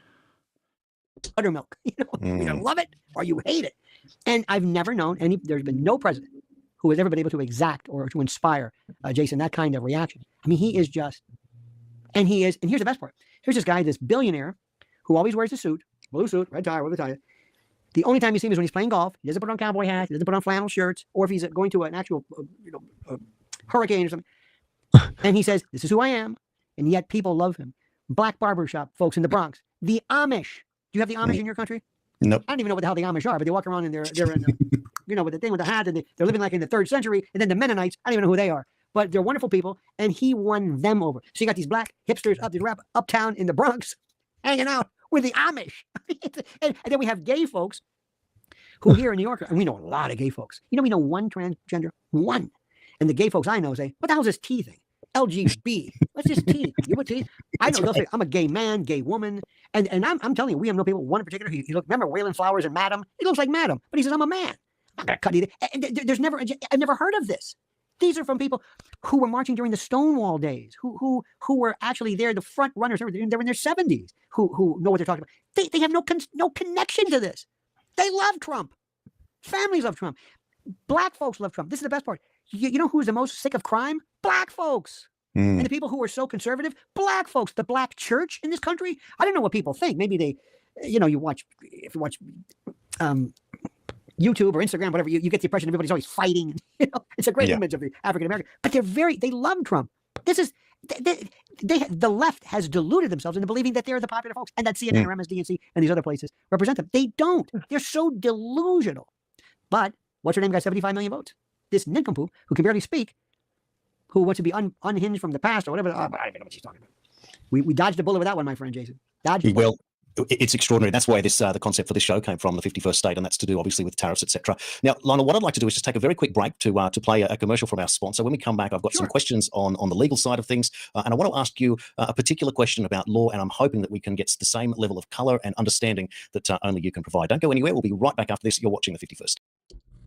Oh, he's back. Welcome back to the 51st State. There is a message there from our sponsors. If you're looking for something for your self-managed super fund or another investment, please check it out. You'll see the details rolling on the bottom of the screen there. Well, my guest this hour is the one and only Lionel Nation. I'm going to bring him straight back in. Lionel, I hope you enjoy this little moment here with us down under in Australia, as we're just trying to scratch our heads and understand. Our confusion in this country is that we have a king who seems to be a globalist, who has a Union Jack, but supports the Islamification of his country. And that's to quote Dr. Gavin Ashenden, the former chaplain to Queen Elizabeth, who talks about it in great detail. We're a member of AUKUS, the relationship with the UK, the US, about the submarines that we're meant to send nuclear subs to spy on China, or at least to sit off the coast. And yet our largest trading partner is China. So we have this weird relationship that we're a servant to three masters. And that's what's so confusing. So Australians have got their nose out of joint now because of the 10% tariff, which is quite small, that's been imposed on our exports to the USA. But would you believe that overnight our dollar's dropped 6 or 7%? The price of oil has dropped 20%. The treasurer of the country, heading into a federal election, has told us that interest rates should drop 0.5% next month and at least go down another 3 times before the end of the year. They've been fighting for the last 3 years entirely about the cost of living, like I'm sure they have in the United States. And in one stroke of a pen, inflation has been destroyed. The cost of living will drop immediately. Next time you fill up your car, it'll be down, $25 to fill your car. So everything was achieved. And at the same time, what he managed to do, Trump, was to eliminate globalism in one fell swoop and expose the fact that the United States was the only country that was, the term that we use is to be white-anted or termites, to literally destroy that country, your country, the land of the free, the home of the brave, by literally sucking out all of its dollars and sending them overseas. And I can't understand, again, the concept of why people are so confused. And you've described it beautifully in terms of Trump derangement syndrome.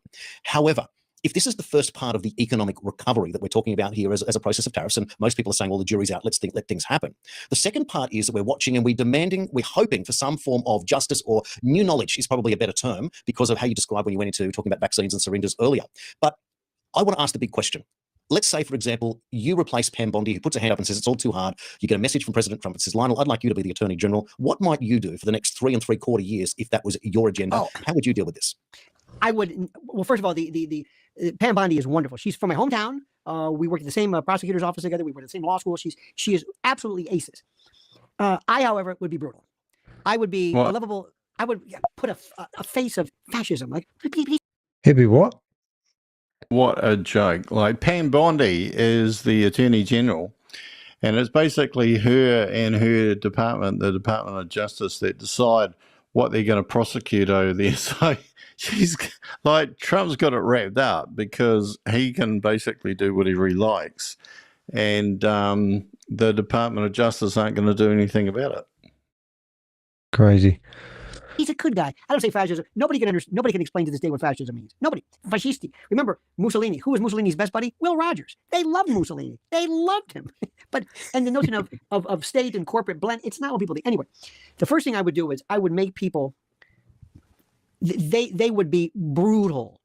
The amount, when I say brutal, I'm not going to give up due process in the Constitution, but I would make sure that, first of all, if you come.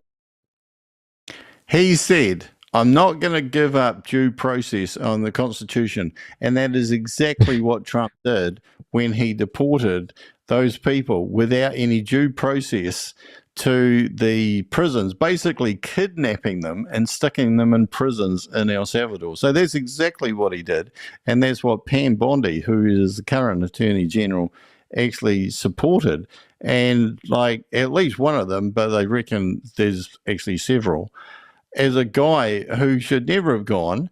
And when it went to court, the Department of Justice representative lawyer agreed it was an administrative error that guy went. But they're still arguing that they won't actually go to El Salvador and bring him back. And just when we hear this guy talk, I bet you won't come up with specifics because he's gone through the whole tariff argument here and he hasn't said one specific thing about how those tariffs will actually help America. Yep. Let me give you an example. If I came to your great country, I would say, now tell me, Jason, what's the rules here? How long can I stay? And do I got a green card, a pink card, a yellow card? What do I need to do? Do I have to do anything? Okay. Do I take any shots? Or okay. Because I don't want any problems because I'm stupid that way. I follow the rules. I just do. I want to make sure He doesn't like vaccines, does he? Oh no, he did like vaccines. That's right. He needs shots. We can give him a shot. The rules, And yet, most of those people were trying to break the rules while COVID was going on. Don't want to overstep. I say, okay, and I've got to, okay, got it. I'm not going to walk in and say, let me tell you something, you people, all these, you're going to take me. And don't give me this nonsense about I got to comply. And don't you come here. And I've been here for 20 years, so get out of here. My family's here, and I'm an illegal, no, excuse me, I'm an undocumented migrant. Right here with you, undocumented. I mean, so the first thing, you would see these buses, and you would see these caravans, and you would see them all the time. I would also have this almost like a channel. You can go, you see them constantly with like a ticker tape. How many we left today? How many? And the idea is that this is your sovereignty. This is your country. This is your home. The reason why you've got to lock at the doors, you want to make sure to keep the right people in, the right people. I mean, that's it. I would make sure that people who hurt children, there would be a special. We as you know, my wife with Lynn's Warriors, by the way, follow her, Lynn's Warriors on YouTube. But there is the level of predation, the victimization of children is off the charts. There was a story in my native state of Florida today, where the Florida Department of Law Enforcement, kind of like the state police, just broke up a ring, and under the rules of YouTube, I can't tell you what it is, but it's the most horrific thing anybody's ever seen. And there are these people out there who are, I don't know who these people are. They are, I'm not going to use the word, it begins with a P. They're not that, because I don't care what somebody finds attractive in their mind. I don't care that's a thought. You know, Jason, you might just fantasize. P D I'll just say one word, Carl Miller. There you go. Constantly about cannibalism. I don't care. Just don't do it. We're getting the wrong word. What they are doing to children, how there is an absolute digital minefield through phones, how they're being lured through. Parents would be so hip to what's going on in my country. Let me also say something very quickly. The biggest thing, what could destroy our civilization, literally, this is not an expression. Nuclear bomb? Literally, is when AI goes to AGI, it's over. It's over. It's done. When artificial general intelligence takes over and then it's out of the toothpaste is out of the tube, it's done. You won't be able to, you can't, it's out there.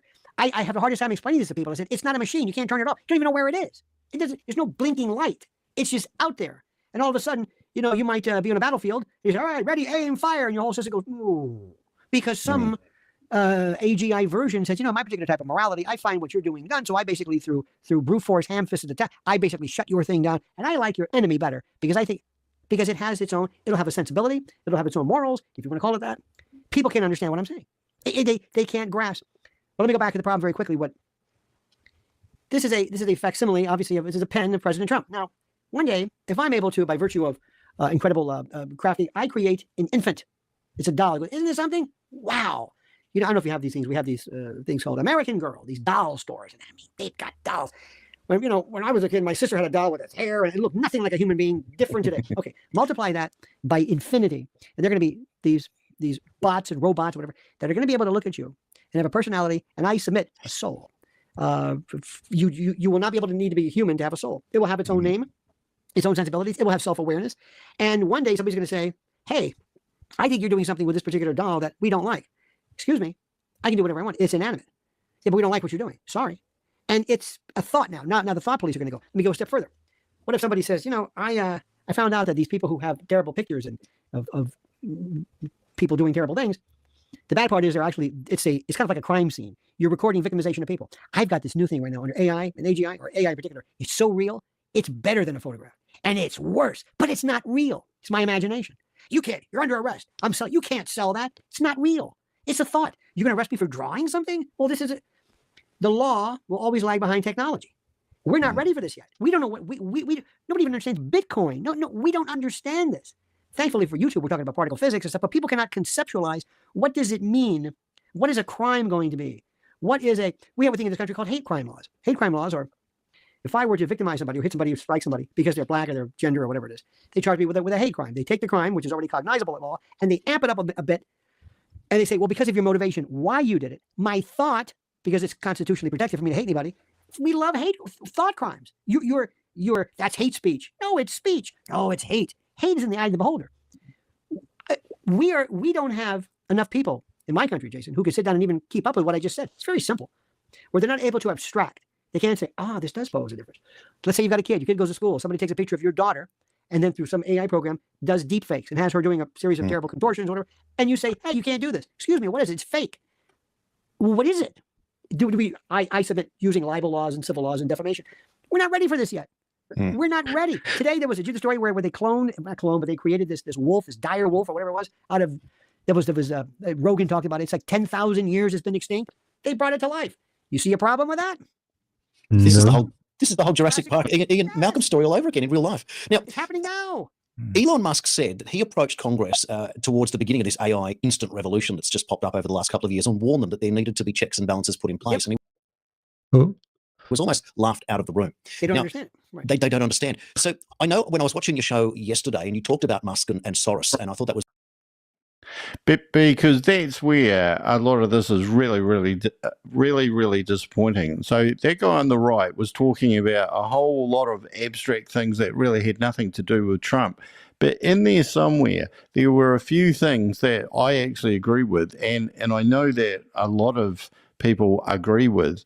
But because the Democrats had gone so far down the yellow brick road, that people actually felt compelled to vote for Trump. But unfortunately, because they felt compelled to vote for Trump, now they feel they have to be compelled to support every damn thing that he does, even when he lies and does stupid things out there. But the other unfortunate thing is that Elon Musk was actually coming up with some bloody good stuff, such as putting regulations on artificial intelligence early on, so that you actually control it before it gets out of hand. That's the Elon Musk that people like me used to like. That's the Elon Musk that was actually doing good. The Elon Musk that's come in and turns into God knows what by supporting Trump blindly and going into Doge and exterminating tens or hundreds of thousands of jobs. What the hell was he on? You know, like, did he like a bad mushroom or something, you know? Because he's trying to get to Mars. He's trying to save the planet by creating electric vehicles that are more and more efficient. He's trying to do all these things, which you could argue are some of the most amazing things out there. And then we have Carolyn Leavitt comes out and says the Trump policy on energy is drill baby drill, as in to get all the fossil fuels out, coal, you know, like they were celebrating that today. And here's Elon Musk, who's kind of, you would think anyone who bought a Tesla. I saw someone the other day get into a Tesla, and I thought, how are you feeling about your car right now? You know, knowing that the guy who put it together is like the city, you know, like the Antichrist.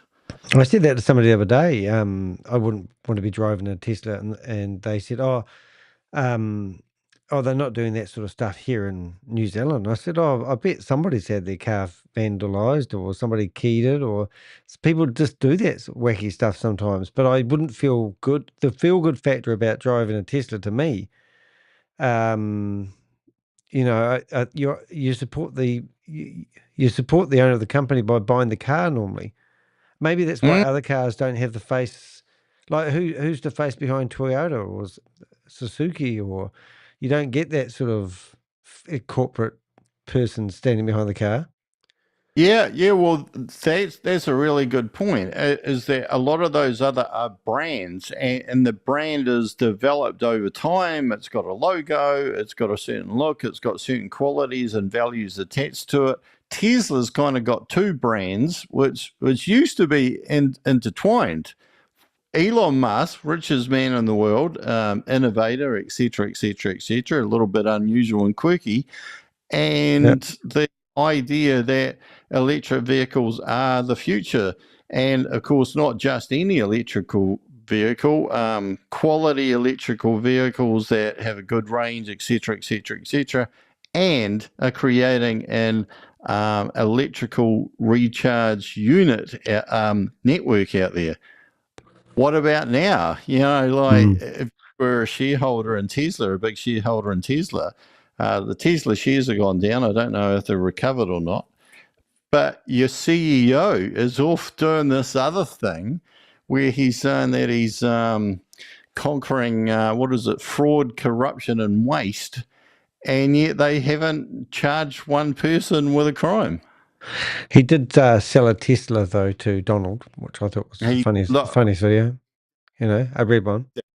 He did. And of course, the other thing, I was watching a video, and this was before any of this stuff ever happened, and they're saying that if you had a Cybertruck, that you could take a Cybertruck in to a dealer and sell it for above retail, because the markups that they were selling Cybertrucks for was way over the label price. And I can't remember how much it was.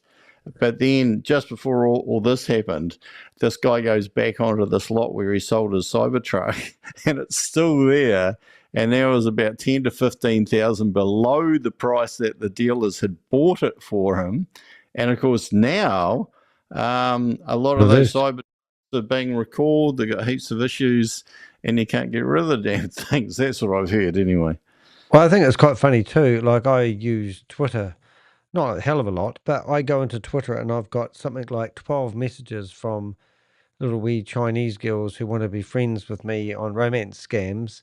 And I'm going, oh my God. And I'm thinking, why doesn't Elon do something about the corruption and supporting and letting people use his platform to send these messages? Because surely they must be able to block all these stupid messages I get from people going, you know, here's my WhatsApp number, and click on it and we'll be friends. A 50-something-year-old guy is going to befriend a 24-year-old girl who's drop dead gorgeous who had no one to talk to. And I'm saying to Elon, well, why don't you clean up your own crap on your own platform before you start solving the crap that's going on in America, theoretically? Yeah. Well, that's right. It's not as if there weren't enough problems for him to solve. Yeah. Maybe that's why he's going back to work, or giving up on it a wee bit, been faded out. Don't come back Monday. See you next Tuesday. So I'm hoping that you might be able to perhaps describe to our audience how you made that comparison of the role that Musk plays, therefore, because many people would instantly listen to what you just said and deem Musk to be the ultimate enemy. But if anything, there's multiple roles here that he's playing. First of all, I don't trust him. I'll stick with him. I think Soros is a fraud. We found out to be very interesting. We had recently there was a finding, if you will, because of DOGE, the Department of Governmental Efficiency or whatever it was. They found that we had an agency called USAID, United States. I don't know. It is the Agency for International Development or something. I don't know. It was just this. And Samantha Power ran it. You know who Samantha Power is? Her husband is Cass Sunstein. Cass Sunstein was the regulations czar under Obama. He came up with this crazy idea of cognitive infiltration, where he wanted the government to listen to or watch chat groups to shut down conspiracy theories, because they had, as he said, quote, a fractured epistemology. And these people are the scariest folks. Anyway, she's running it, and that's her husband. Well, when Doge shut it down, they said, you know how much this money's made? We don't even know what the budget is. They're just writing. It's not even, they're just putting zeros in accounts. And then we're finding out they ran everything. And I'll bet you it's going to be the Academy Awards and the Nobel Prize. And I would be more than, I'm just saying. Even being provided for any of this. There is no evidence for any of this. And a lot of this stuff they were going on about, Elon Musk was saying, oh, we're going to be ultra transparent. We got a website for Doge, and all the money that we save is going to go up there. Well, a lot of the supposed savings got put on that website and then taken down. And as I say, you know, like there's supposed to be fraud and corruption everywhere. No one has been charged. No one. I used that as an example today when I was talking to somebody quite passionately about this, which inspired me to write my blog. And they said, no, what do you mean there's no evidence? And I go, no, there isn't. Give me some evidence. No, what are you talking about? You know what you're talking about? And I'm going, well, as far as I'm aware, there's no evidence. I mean, a 150-year-old person getting paid a pension, so what? Yeah. Well, and it's not like 1 or 2 120-year-olds. Yeah, like a whole lot of super preservative baked beans or something. This is supposed to be something like millions of people, which is just fundamentally false. There was even a report by one of the, what do they call them, IGs or whatever it is, that said, yeah, like with anything with Social Security, there's going to be issues. There's going to be people that have died that are still getting paid. There's going to be people probably claiming a couple of benefits. There could even be something bigger than that. But there's not going to be anything massive, because that's going to be like signaled. And to say that there's, when they're rattling off how many people and the ages of them, and you think, well, it's actually fundamentally impossible. This is the one thing, if any listener out there, and Richard, if you're listening to this, listen to this one, okay? Social Security has only been around in America since, I think, about the 1930s or something like that. I'm not too sure. It hasn't been around for like hundreds of years or anything. So how the hell could hundreds of thousands or millions of people be registered on there who are 150 years old, 200 years old, 250 years old? They could not possibly have actually got on there when they were living to be still living long enough to get that age. It would be impossible to have entered them in the system. And as someone came up with, that apparently there's a way that when you don't have a piece of information, you stick in a code, and that code is 150. And what some of them are supposing is that these Doge employees who knew nothing about these systems, and these systems are old, so they're not state of the art. Some of these systems have been around for decades, and the Doge employees who are probably having a look at the data and the code and stuff don't even understand the code because they weren't around when that code was invented even. I probably have at 150 and think, oh, that's the age. Well, I thought just before you actually said that, ironically, I was saying in my brain, well, they probably entered the birth date in wrong.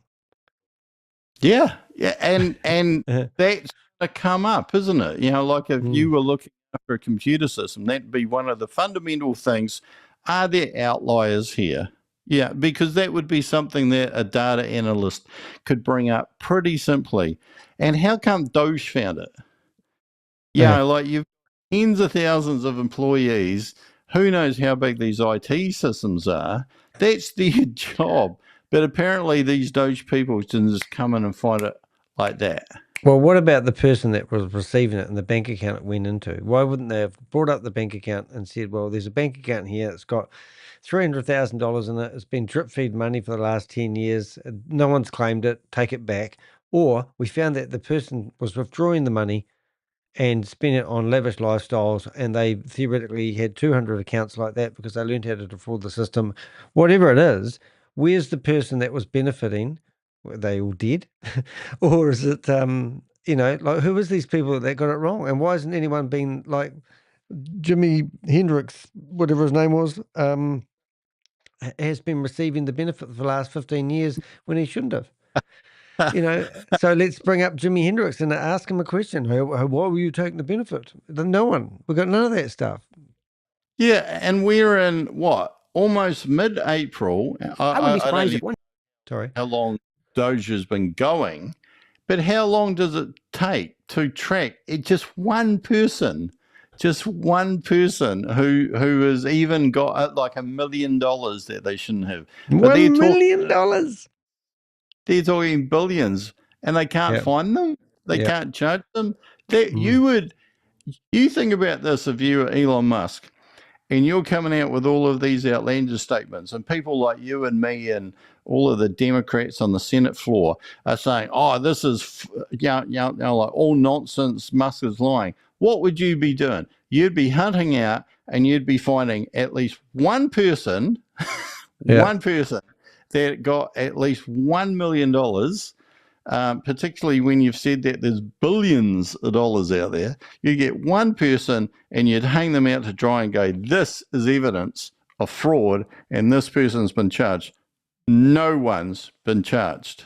No one. And they did talk about somebody who'd taken like 400,000 for something or rather, and there was going to be some sort of arrest made, and I've never heard anything of it either. So they just keep. It's the same as these scammers that I go after, though, mate. They make these claims, and then the next day they come out with new claims, and no one's talking about yesterday's news. And it amazes me, and it just seems the same shit. It's like, oh, it's exactly the same thing. Yeah, like you listen. Like a lot of the viewers out there may or may not know about a particular a crypto opportunity that kind of reinvents itself every couple of months and comes out with all these claims and says things are going to happen and then they never happen, and then they come out a month later and says all these other things are going to happen and then they never happen. And it just keeps on going. This is what it looks like every time I look at Trump out there talking, or Carolyn Levitt. Yeah. It's the same. It's the same, and this is why I wanted to have a bit of a voice about it. But I feel like because I'm a Kiwi and I'm not in America, I can't have a voice about it. But this does have traits of exactly the same shit that I spend all my time fighting every day in these scams. It seems like they're using the same gaslighting techniques. If you speak up, you get shot down. You're not allowed to have an opinion unless you're friggin' standing next to Donald Trump and you're wearing a suit and tie and you're on the payroll. So, and you can't question or ask a clear logical question is, if we're going to put all these tariffs on all these countries, won't that affect the exchange rate? Won't it bring the share markets crashing to a halt? And then you want to know the answer, and they go, look, last time I did this was 4 years ago, and we had the best economy then, and we're going to have the best economy now. We just need to do this stuff drastically and straight away. It's like the fear of missing out tactics. We have to make a decision hastily. Yep. The best decisions are made instantly, and now we've got a 90-day wait. If those tariffs, and you've got on one side you've got tariff, and on the other side you've got a subsidy. If those subsidies or tariffs are targeted, then yes, you can affect an industry and you can tweak it to go the way that you want it to go, as in you can encourage either people to come into your country and produce in your country and not in some other country and import it. Or you can actually protect the local industry so that the jobs are protected or anything like that. But that's targeted, it's usually small, and it's usually a big industry that is encouraged. With these tariffs, they're actually tariffing and putting import taxes on things that America has never made. And America would never make them. Like, for example, the labor costs in America are so much higher than they are over in China and many other Asian countries. There's some things, like you walk into a $2 shop, you would never see that stuff made in America. It would be impossible to make it at a profit having to pay whatever the American wages are to produce it, unless it was completely automated. And of course, if it was automated, then you wouldn't necessarily want it in anyway, because it's not producing any jobs.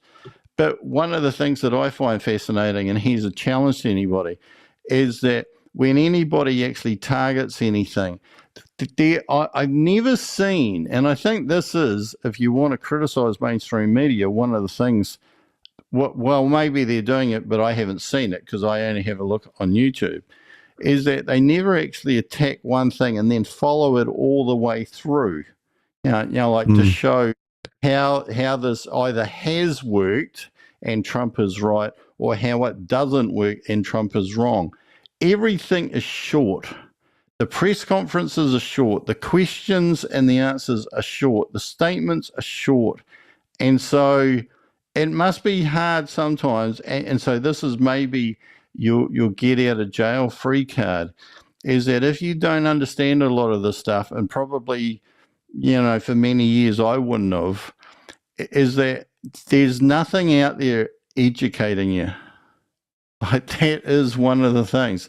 I think when we were growing up, there were documentaries, there were 60 Minutes, there were extended news articles. There's not a through. That doesn't happen anymore.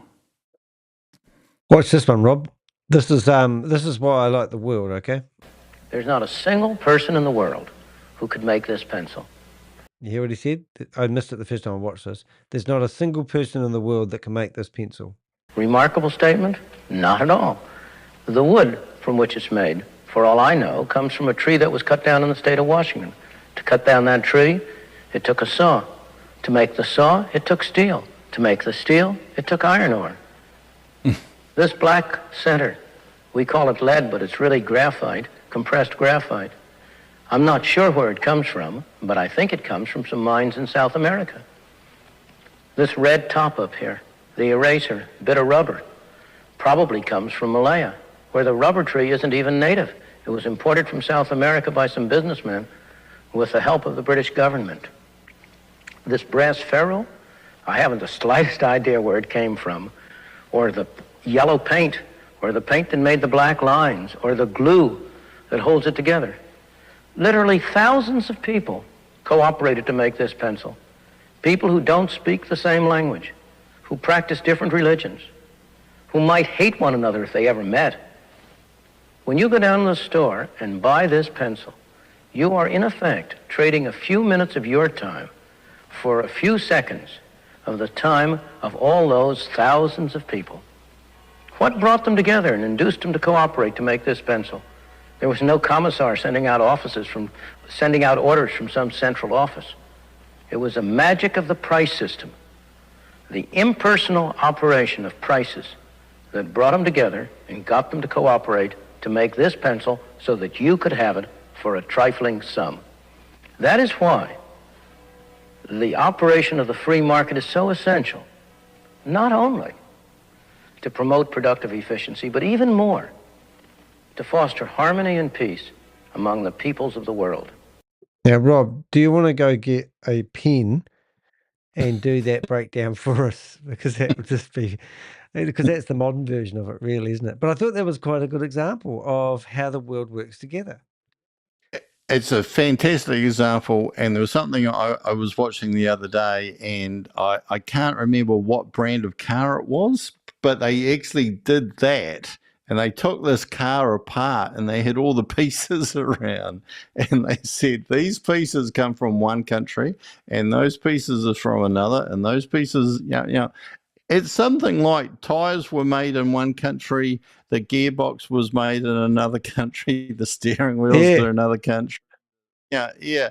And when you stick a tariff on a country or countries, then all those parts that come in, even if they are assembled in America, could be 90% of the car is still tariffed because it has to come into the country. And if you're looking for that clip, go to Elon Musk's X account, and it's on the 7th of April. Ah, excellent. Yeah. Did he post that? Yes, he published it. Yeah, and this is where that's the. I don't want to be here to be a fanboy for Elon Musk. I'm certainly not, because I think like a lot of things he's been doing lately rhymes with bunt. But the crazy thing is that that's the side of Elon Musk that you think was popular, even though he every month or so comes out with something unpopular, or recently every day. But what is he doing? But was his motivation really that there are all those like investigations happening in various federal agencies, and that's why he went into Doge? Well, if I'm allowed to say, if I'm allowed to have an opinion being a Kiwi, I actually like the fact that Elon has realised he's probably made a mistake by sticking his nose as much as he did into the American politics, and I think he's trying to retreat, because it's actually his baby and his pride and his joy was obviously Tesla and all the X products. And I think he wouldn't, if he was staunch like Donald Trump, he would go down with the ship on fire. But it looks like he's realized that this isn't good. And whether he still has the same beliefs, he might realize that he's not the man for that job. And then when I don't know if you saw, when they had about 10 of them all sitting in that room, meet the Doge team, and we had the owner of B&B, Airbnbs on there, and I'm thinking, imagine if people start boycotting his company because he's on Doge. And there was other people as well, which I can't remember off the top of my head. But at least Elon has sort of looked at himself and thought, maybe this ain't the best role for my company right now, and changed. Even the richest man in the world has decided that it's not a good idea to continue. Well, I don't know the reason. I'm just making assumptions that that's why he's backed up the bus, or the electric bus. Do electric buses go beep, beep, beep, beep? You know what I'm saying? Yeah. There you go.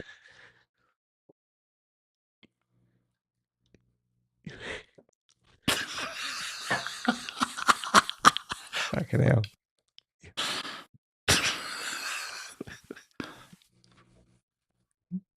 Monday, we find out that Soros basically was kind of a fraud. Like it wasn't his money, it was our money, but he was the front guy. He likes being the kind of like the Klaus Schwab, so to speak, like the evil. But Elon makes stuff. He does stuff. He's not just this kind of pie in this guy who comes out and wants to destroy, free will. And he's a different story. I think he's backing off a little bit. Don't be surprised if I think by virtue of he's impetuous, he gets bored. I think he might say, I think I've done enough here in Washington. I want to go. We're not seeing him anymore. We're not seeing him. I 100% would not say that Elon got bored doing what he did.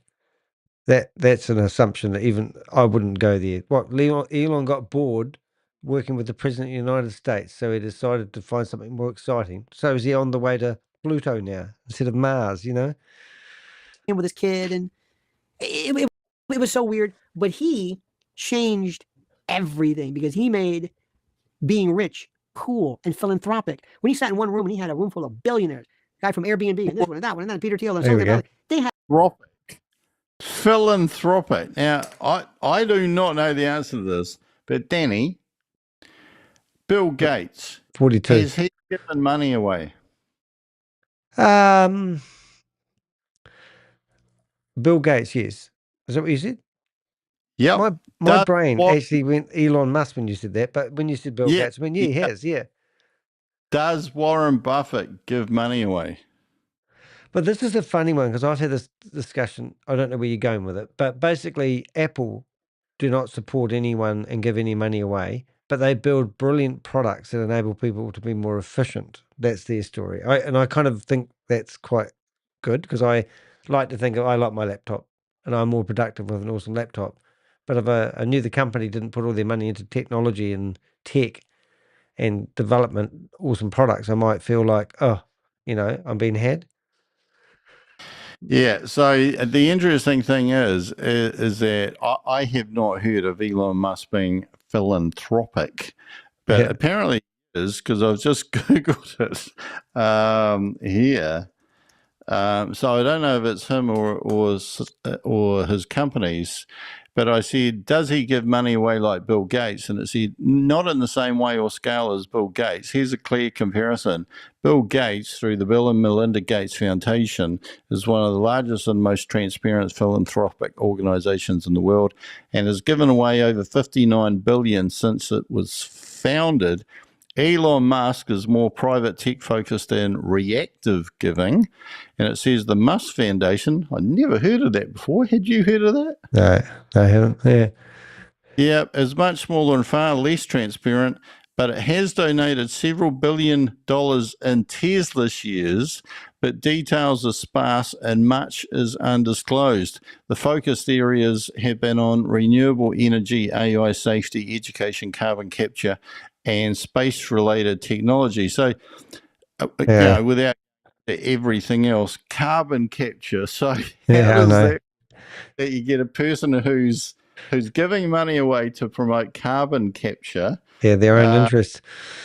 Yeah, producing an electric vehicle, and then helping a president who wants to mine fossil fuels, oil, and coal. It's like us donating to YouTube, So because I love my YouTube channel so much, I might just start donating to YouTube. There's no conflict of interest there at all. Oh, yeah. No, what about the Google boys? They give away money as well. I'm trying to think of other philanthropists. Oh, Richard Branson. Don't they? Yeah. They do. Yeah, he's got 500 companies. Bruton, whatever his name is, the Russian guy. He gives money away to what's the other one? They reckon he could really be the richest man in the world because I don't know.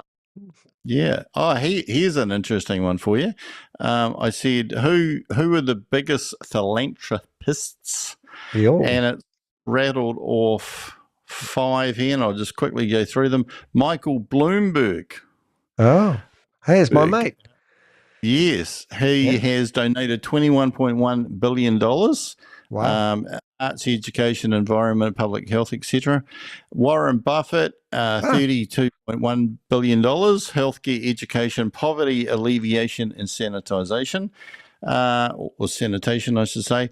Mackenzie Scott, who do you know who Mackenzie Scott is? No. That's the ex-wife of Jeff Bezos, I think.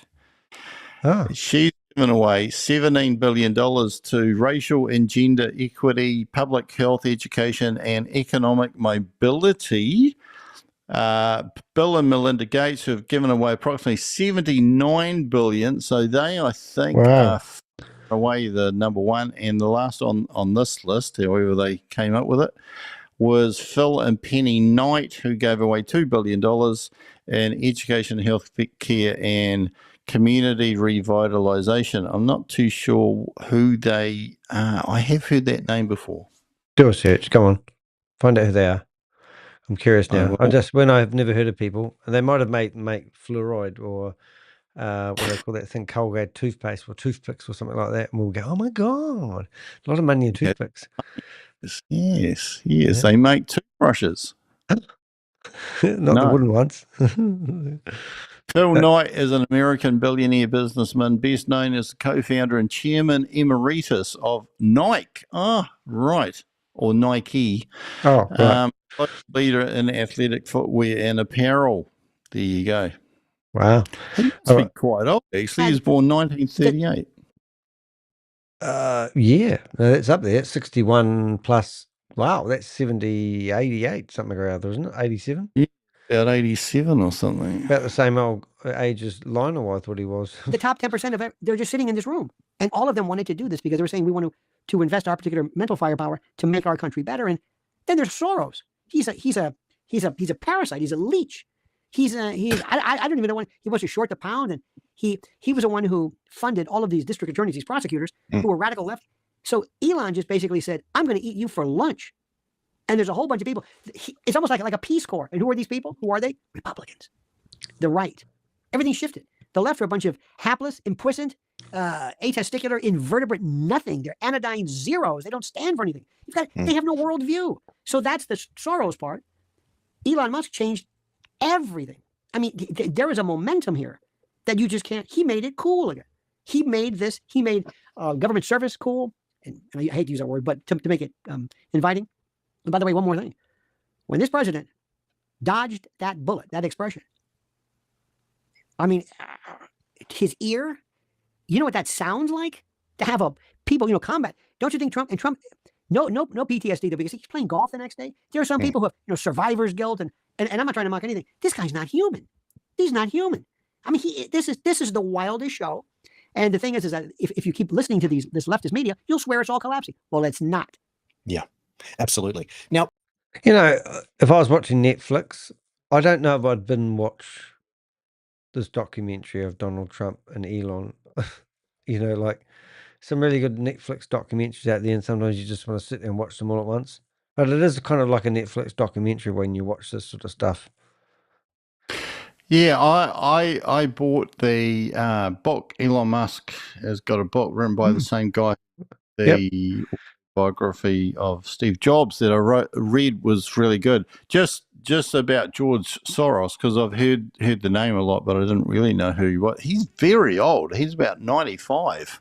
Whoa. And it says that George Soros is a Hungarian-American billionaire investor, best known for making $1 billion in a day by shorting the British pound in 1992. He founded Open Society Foundations, donating over $32 billion to promote democracy, human rights, and social justice worldwide. And he gets called this by this guy. Classic. Wonder what Lionel Nation has done in a comparison. And Soros supports liberal causes and is a frequent target of conspiracy theories. Now, son Alexander leads his foundation. That's cool. There we go. One of the big stories that's just broken today is that President Trump has said that they're going to start talks with Iran over the nuclear program starting this weekend. Good. Were you one of the people that felt like that there could be a nuclear war, or is that just simply the end of humanity and it could never happen? How do you sort of feel about this whole nuclear proliferation? Did you ever see Nancy? Who was it? Not Nancy Jacobson. Nancy. What's her name? She did this wonderful piece. Nancy. Might be Jacobson. Well, about nuclear. Oh yeah, because if something goes wrong, it's automatically tripwired and that sort of thing. Look, let me ask you something. Do you have a beef with Iran? I don't. Nope. I don't have a beef with anybody. What do I have to do? I don't. And we make them sound, I don't know about you, but here they're theocratic. They walk around with these funny hats on. And I remember again here in New York, because I'm very lucky, it's international. And a friend of mine, he goes, I'm not Arabic, I'm Persian. He said, how many generations can you take? Can you go with your family? Can you go 10? I said, 10? Yeah. But, we have this thing like 1, 2, 3 and me, which is the most stupid thing in the world. Don't ever give up your genotype or your phenotype, whatever, to anybody. But he said, in my family, we can go back 10 generations. I know my family tree. These are the proudest people. We're Persians. I mean, we're 200 to 150. And we make them out to be like they're just some kind of like these, I don't know what they just want to kill. And I'm sure they have some people. But that's a different mindset. I don't have a beef with Iran. I don't have a beef. I wonder if he's ever traveled outside of America, this guy. Just saying. I remember getting on a train on the way to Niagara, heading into Canada when I was in America. And I met this old guy, got chatting to him. He's quite a nice guy. And he introduced me to his husband. And 75-year-old, 2 gay guys. And they said, this is our first time that we've traveled outside our state. I can't comprehend that. But so many Americans think that New Zealand's part of Australia and all this sort of stuff. Yeah. Beef with Russia. I don't have a beef with anybody. It's none of my business. Same thing with Putin. None of my business. I think America sticks their nose in everyone's business, which is amazing. To say that it's none of your business, like, would he go up to Donald Trump and say, it's none of my business what's happening in other countries of the world? We just worry about ourselves here? Or is it, are you not humanitarians when you take that point of view? I think that's what gets my back up. Is I was saying to a few people today that, America's like Big Brother. It's looked after so many other little countries and it's helped them out of strife over the years. And it's taken years to build up those relationships. And now you're on your own. If we do trading with you, we're going to make people pay these huge tariffs and we're going to make America great again. But America's helped out a lot of countries. Now it's like Donald Trump's going, well, you're on your own. All the best, guys. We're not even saying that. He talks about them, those people. That's what they do. All this disrespectful terminology. I can't get it. Putin and you know what that's about. Putin said, you are not going to have a NATO country on my border. That's it. Who can blame him? In 1962, we almost went to war with Russia because they wanted to put missiles in Cuba, 90 miles away. So anyway, I think it's good. Sit down with these people. Sit down and talk. That's all. And explain, I know what's going on. But let's stop this. How can we help? That's it. Because if there's ever going to be Armageddon, that's where it's going to be. Not in Australia, not in Perth or Sydney or whatever. It's going to be over there. Watch. Looking forward, therefore, over the next 3 years, are you confident that what comes out at the end of this term in office for President Trump, that the world has been transformed to perhaps the reason, or at least the target of what he intended to do when he first decided to walk down that escalator in 2016? Well, but the potential is there. If it's going to happen, it's going to be a lot easier. But there are other people who are just fighting. We call it the deep state. It's like a shadow government. There are people who just want to use, who want to see no such progress. They look at America as a piggy bank, as something that they can pilfer and steal and change and exploit. The last thing in the world they ever want is to see any type of correction. But put it this way: if it is possible, it'll never be. Going back to this, I wonder if J.D. Vance will pick up the gauntlet, if he'll do it. I don't know. But see, Trump's got to tell people, I'm a lame duck. I don't have another chance. I don't have to run again. I do whatever I want. Whatever I do now is because I think it's a good idea, and I don't have to run again or do anything again. I don't have to do anything I don't want to. And he's doing it. It's only been 75 days. About 5% of his entire new term. 75 days. He just got in office. It was January the 20th. He was inaugurated January the 20th. It seems like he's been there for a year. And the energy of this guy. I'm going to go here. I'm going to fly. I'm going to Mar-a-Lago. I'm going to play golf. I'm going to meet with BB. I'm going to come back. I'm going to do this. Biden was at his beach. He wasn't vacationing. I think he was in a coma probably more than anybody. And by the way, when you saw those Nancy Pelosi clips, isn't it something how much they've aged? She was very sharp. She was very quick. It's what youth was. And now you see him now. It's like, oh my God, she's always chewing those dentures of hers or whatever. She always looks like she's passing a painful bezoar, like she's in the middle of some dyspeptic horrible. But we got to have term limits. Yes. I mean, some people can handle, Warren Buffett is very good. He's very old, but Warren Buffett is very wise. Then there's Joe Biden, who walks around yelling, "Who ordered the veal cutlet?" He doesn't know where he is. And people say, he's fine. Sharp as a tack. What? Sharp as a tack. So, what a time we live, my friend. Well, it's the slogan that I used to say all the time, that what a time to be alive. And it is absolutely extraordinary that we were born for this moment. I do worry about my children, and I wonder, what will become of them in this world. But we're blessed here, at least in Australia, that we have enough freedom that if you can be self-sufficient, you are. So I chose to homeschool my children from the post-COVID era. And I do think that has definitely changed, because you set your own agenda, you escape the system. But this is the point, isn't it? But it comes down to, I think we've all forgotten what it is that we wanted to get out of life. I often report that here in Australia, it's been such a downer for so long that I ask people, when was the last great thing we did in this country that we all got behind that didn't divide us? And we go all the way back to the Sydney Olympics in the year 2000, Lionel. I think that's a devastating reflection upon what we used to deem the lucky country. Can you think in the United States of a moment where 100% of the people got excited about the same thing? No. That's a great, I'm going to think about that, where everybody was, no. Well, I will say this. And is everyone excited? 1969 landing on the moon. Now, I know a lot of folks who are, I love to bring it up, and I love to say, if we did land on the moon. Now, I don't know anything about landing on the moon. I don't know there's a lot of great stuff. I like to listen to it. I'm not much of an expert. Some people swear we never did. Some people thought Paul McCartney was killed, and this guy's, whatever. But I think it was that, once that where everybody said, hey, way to go. Way to go. Sad to say also, in 2001, 9/11, everybody was on board. Don't forget, they left, they had a candlelight vigil for us in Tehran. Putin called up Bush and said, what can I do? In fact, he knew about the Caucasus. He says, I know about, it was a time people helped us. They really felt for us. We squandered that real fast, but that was about it. By the way, did you know that when it comes to Afghanistan, why did we go to Afghanistan? Why was that? Did you know that Afghanistan happens to be the Saudi Arabia of lithium? Lithium, rare earth metals. Oh my God. Gold and cobalt. So we kind of keep an eye on some opium or poppy fields. But it just so happens, the great Gerald Celente one time said, what would have been the chances of our invading Iraq if their main export was broccoli? It's true. So I think the moon and maybe 9/11, sad to say, people were really, here in New York, everybody was on board. Oh my God, everybody had flags, and oh God, we were proud. And after 9/11, they stopped honking horn, horn honking. People were polite, after you. I mean, it was really something. Wow, we got over that fast. But that was about it. I think we're probably more together as a people than people think. I don't think we're really that, I don't know about the way people make it sound like we're racist and people get along fine. Nobody cares. The thing about America is that we're the United States of amnesia, like Orwell said. We have the attention span of a gnat, and we don't care. We're too lazy to be racist. We really don't care. We're busy. We're fat. Well, doing our thing. So, and it's a good place. It's a good country. It is so, for those who've never been here, it is so different from the south to the east. I can take, there's 3 states that are completely on their own, and it's West Virginia, West by God Virginia, Louisiana, and Texas. They're another planet. It's like they can live all by themselves. By the way, quick Louisiana joke. West Virginia joke. They said, how can you tell that the inventor of the toothbrush is from West Virginia? Anybody else will call it a teeth brush. So a friend of mine told me one time, he was at a gas station, a petrol station, whatever, a gas station in West Virginia somewhere. And he walked in, and in the counter, they had cigarettes and chewing gum, whatever, and brass knuckles. I mean, that's West Virginia. Really, it's not even Virginia and West Virginia. They didn't even give it a name, but they're very independent. Louisiana, New Orleans, Napoleonic Code. They don't have counties; they have parishes completely. And Texas, Texas is like a mini Australia, sort of, so to speak. It takes forever, but they're the Lone Star State because they're also threatening to secede theoretically.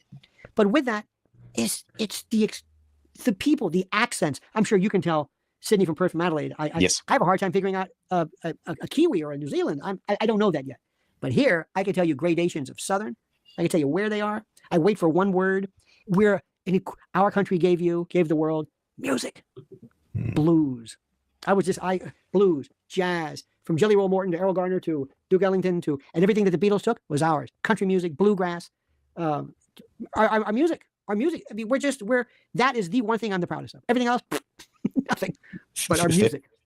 Well, here in Australia, we will use terms such as fair enough, which describes exactly how you've just explained there. I would therefore ask you, and I guess we can make this our final question. Do you think that you'd have any objection if Australia put its hand up and asked to become the 51st state? Absolutely not. Let me tell you something. Anybody, speaking of which, anybody that gave us the Little River Band and Glenn Sharrock and B. Birtles and who was it in Birtles? God, it's late for me. But I would love it. I love your attitude. I love that attitude. I love anything that even remotely hints of of not panache or posh, but somebody who thinks they're posh, I have nothing to do with them. Nothing. You are not posh. You enjoy your, I don't know what's the word, your not concupiscence, but your ribaldry, but you go against the grain. You're just, I love that. You were a bunch of felons and inbreds and homozygous and whatever. I don't care. That's fine. We're a bunch of people who basically said, "All right, it's enough with it. We're rebels. We're turncoats. We're traitors." We knocked the crap out of the British, which is always good, by basically saying, "Why are they lining up with redcoats? And we're hiding behind trees." And we won anyway. And of course, the king was crazy, and so. But I love and we're so full of garbage. I've got somewhere here my Constitution, but we always love to talk about how great we are. Our Constitution, by the way, started us off had the fugitive slave clause, which says if my slave runs away and you got to bring him back. This is all men are created equal. What the hell does that mean? Yeah. We had slavery in there right off the bat. We have the beginning of this thing that says in order to form a more perfect union. People have said that more perfect. Anyway, even the language, we have a Second Amendment we don't understand is about guns. In order for a more perfect union, it's weird. The right of we're so crazy. We have a Bill of Rights that doesn't mention the number of judges, the Air Force, voting, marriage, nothing. We have this thing about, does the Constitution provide a right to abortion? No. Does it give a guarantee for gay sex? No. Sodomy? No. Regular sex? No. Doesn't mention it at all. Does it? It's people think our Constitution, this is my neck of the woods, we're like really screwed up. But we have this really unique system, separation of powers. Articles 1, 2, and 3. Legislative, the executive, the president, and the courts. And each one can overrule the other. Each one, it's fantastic. It really works. And we have an actual constitution, not parchment, but actual enforceable rights. I think, is it Russia or China? They have a much better constitution. They never enforce it, or at least they didn't. Ours gets enforced. It's legit. Now, what it means, I have no idea. First Amendment? Who's First Amendment? So I know that's in no way even remotely close to your question. I would be honored to have you as our 51st state. Not Canada, mind you. By the way, you know the old joke about Canada. How do you get 100 Canadians out of a pool? By asking them to get out of the pool. If you walk into a room with 100 people, how can you tell a Canadian? Step on everybody's first foot, the first one to apologize, that's a Canadian. Anyway, we always make them out to be, they're wonderful people.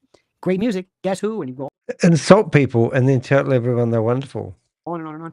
But they're I think, a good people. I think they're always made out to be milquetoast and, with their hockey and their poutine. I think they're great.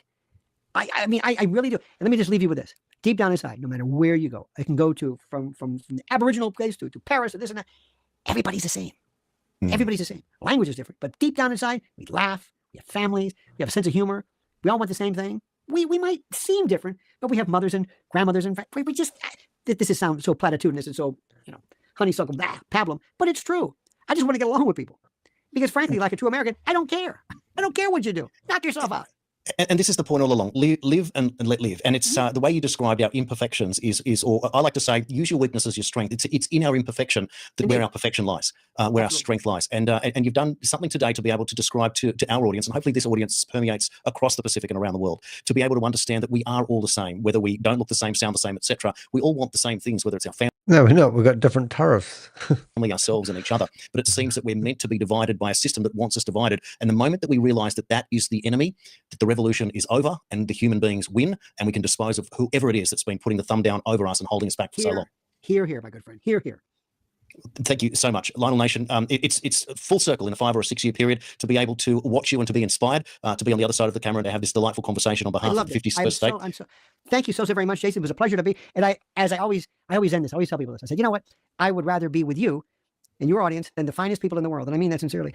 That's a great line from a movie, Roxanne. And nobody catches it. I'd rather be with you than the finest people in the world. And people are like, it's fantastic. And I always say, Jason, thank you, not for what you are, but for what you appear to be. And I mean that. And they go, thank you very much. And nobody listens to me because I think get to a certain age and they look at me, oh, this is profound. No, listen. I've met a lot of people, Jason, and you're one of them. And Jason, when they read the names of the great podcasters and YouTubers of all time, you're going to be out there listening. And I mean that. Again, it sounds It's absolutely perfect. Well, you can find Lionel Nation at Lionel Nation on YouTube and, of course, on X. Please check out. And Lionel, is there a website that you are operating at the moment? LionelMedia.com. Perfect. Well, there it is. Pretty much the same. Lionel Media, but thank you. Thank you, Jason. It was indeed a pleasure, sir. All the best. Likewise. Thank you very much. We will conclude our show at this point, and I encourage you to check out anr.news, also on my Twitter there. Yeah, so there you go, mate. Yeah, oh, that was a long one. Quite interesting.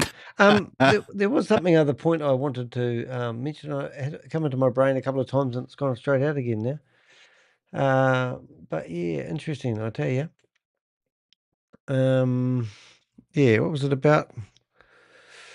Something. Oh, yeah. There's an interesting dichotomy there that, yeah, a lot of people are comparing it to what they perceive it either would have been under the Democrats or would have been under Biden or anything like that. But I think what they should be comparing it to is what it would have been under maybe JFK or any of those other famous presidents of the past.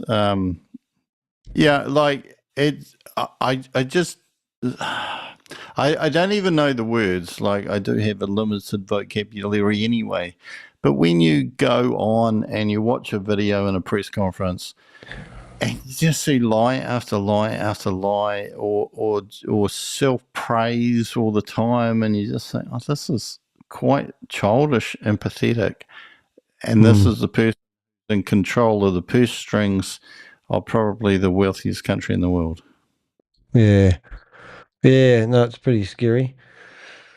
Yeah.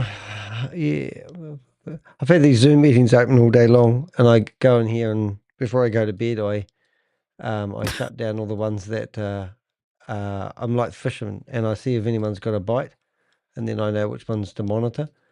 But there's something I wanted to say about Elon, and I can't remember what it was, but yeah, it's interesting. I can't. This meeting is being recorded. This is funny. Is this the same guy? Who's that one? 488 people in that meeting right there. That looks like, is it Vietnam?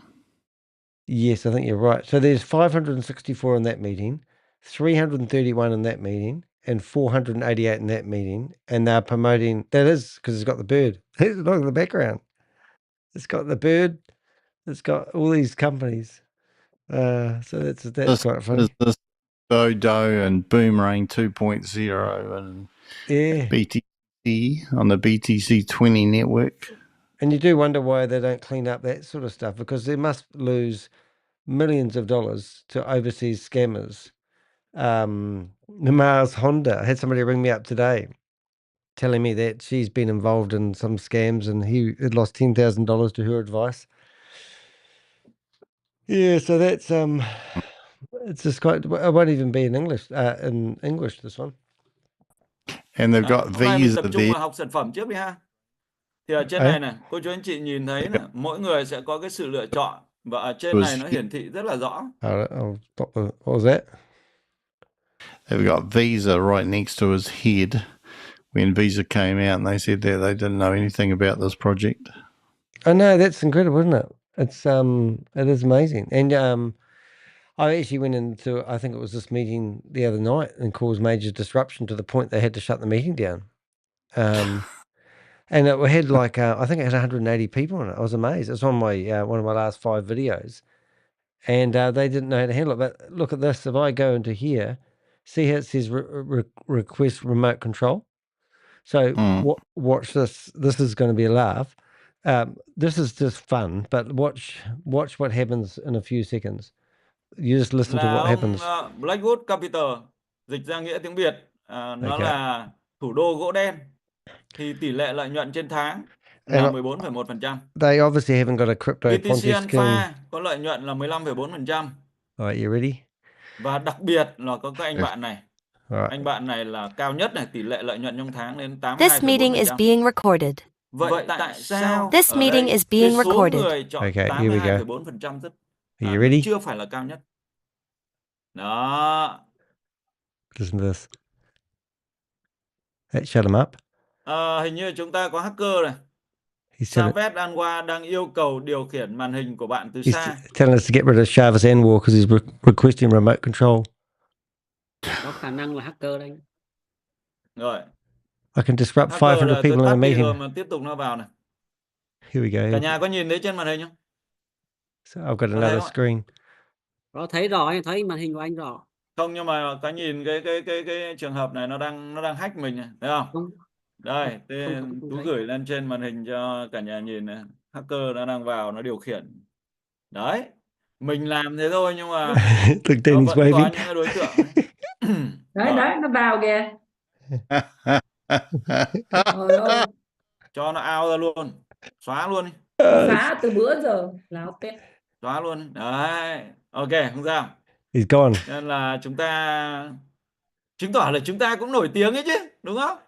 Thì chúng nó mới thâm nhập như thế. What's Chứ this? nếu mà chúng ta mà không nổi tiếng thì Now chúng go ta back in không there. đụng chạm gì đâu. Đấy, mình tự hào, đúng không ạ? Ok, bây giờ mình lại tiếp tục này. Okay, and then you do it again. Mình nhìn thấy ở We trên just play này. this game all night Vậy long. thì ở đây những lợi nhuận cao như vậy, nếu như những người chỉ chọn là lợi nhuận cao thì tại sao Okay, không watch this, chọn Rob. là cái AI Go Rider hay là chọn những cái gói khác, đúng không ạ? Oh, they're policing it straight away. Thế thì Tú chia sẻ cho cô chú anh chị nhìn thấy đây là một cái chiến lược rất là rõ ràng mà Tú đã phải So ngồi this is viết funnier. ra So I can't get kỹ in here at the lưỡng từng moment. tỷ từng I'll tí wait. một I'll open để làm another browser. sao mà nhà mình có được cái sự lựa chọn một cách tốt nhất. And Thì ở đây mỗi một cái this chiến time, lược ấy, I'll go in here and I'll pick mỗi một cái chiến lược, một someone cái from nhà giao gallery dịch view. họ có một cái chiến lược riêng. Ví dụ đây là cái nhóm mà anh Phạm Văn And Lưu I'll anh chọn grab. này, là Sweep Holding này.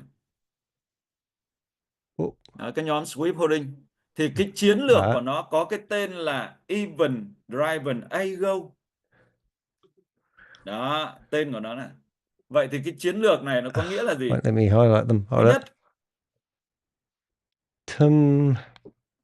Oh, that chiến is lược me. Even Driven Ago là Chân một H. chiến lược được giao dịch tự động theo thuật toán dựa trên sự kiện. Nghĩa là hệ thống sẽ tự động thực hiện mua lệnh hoặc bán ngay khi có tin tức những cái sự kiện liên quan nghiêm trọng xảy ra trên thị trường. All right, here we go.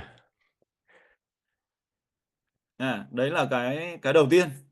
Như vậy là chiến lược của cái nhà giao dịch này là họ không nhìn vào cái con số mà họ nhìn vào những cái thông tin, họ nhìn vào những cái tin tức cập nhật trên thị trường. They've got all Ví the dụ cameras như on, mate. là This is really unusual. Donald Trump.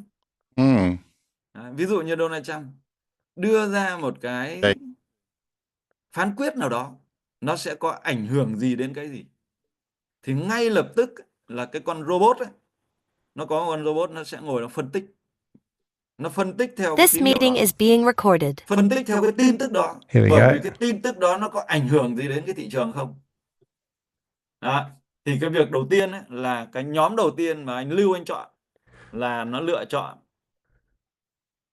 Đó. Here we go. Here we go again. Lựa chọn cái chiến lược này. Mai Thế Tình đang yêu cầu điều khiển màn hình từ xa, lại lấy tên của Mai Thế Tình rồi.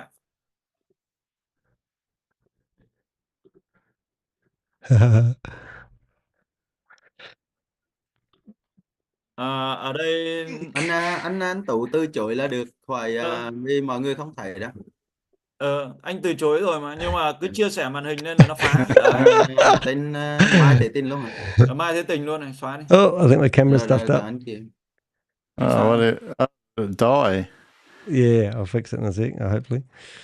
Hay là để như này, để đảm bảo cho chúng ta đỡ bị gián đoạn khi mà mình cái này nó vào được là đấy. Bây giờ mình vào. But you know, it's interesting with this off sort of stuff, mate. Oh, you can Zoom stay around you want.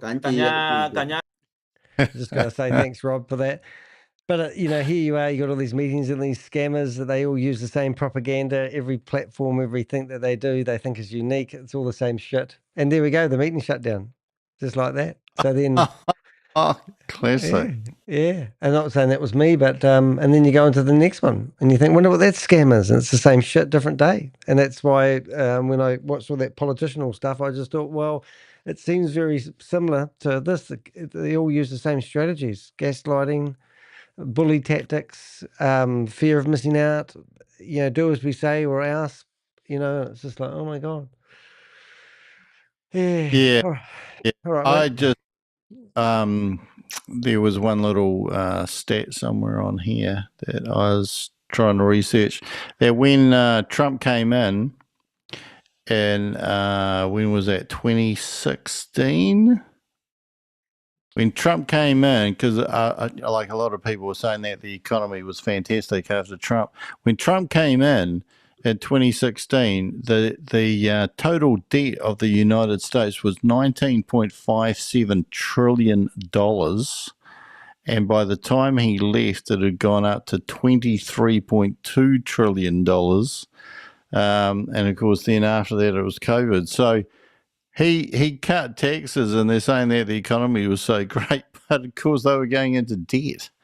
But no one questions it, eh? That's the funny thing. It's like, that's the difference is people say things and people forget, and then they go, oh, it's because he said it is true.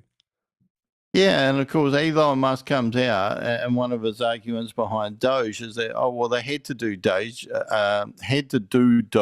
It was an economic imperative, but actually, it has become an economic imperative, kind of, because they've just the debt just balloon. So to put this into perspective, in 1980 it was 0.9, and it went up very, very slowly comparatively to where in 1995 it was 4.97, and it didn't go up too much until 2002, where it was 6.23. But then under the Obama years, 2008, it was 10. And by the time Obama came out, it had gone up by 9.57 trillion. And by the time that Trump went out, it had gone up by another just under 4. So, it's an awful lot of money. But of course, he wants to pay out tax breaks as well. And so they're saying, I don't necessarily know that I agree with this, but the tariffs are to raise money from the American people so that you can get the money from the average American taxpayer to tax breaks to the wealthy when they come in. This meeting is being recorded. Whoops. Sorry Go, about that. have a lovely night. All right, mate. Don't you want to see me on the screen? You watch this, mate. You ready? Oh, God. Here, raise hand. And there I go. Pin me. Yeah. See how long I stay there for, you reckon?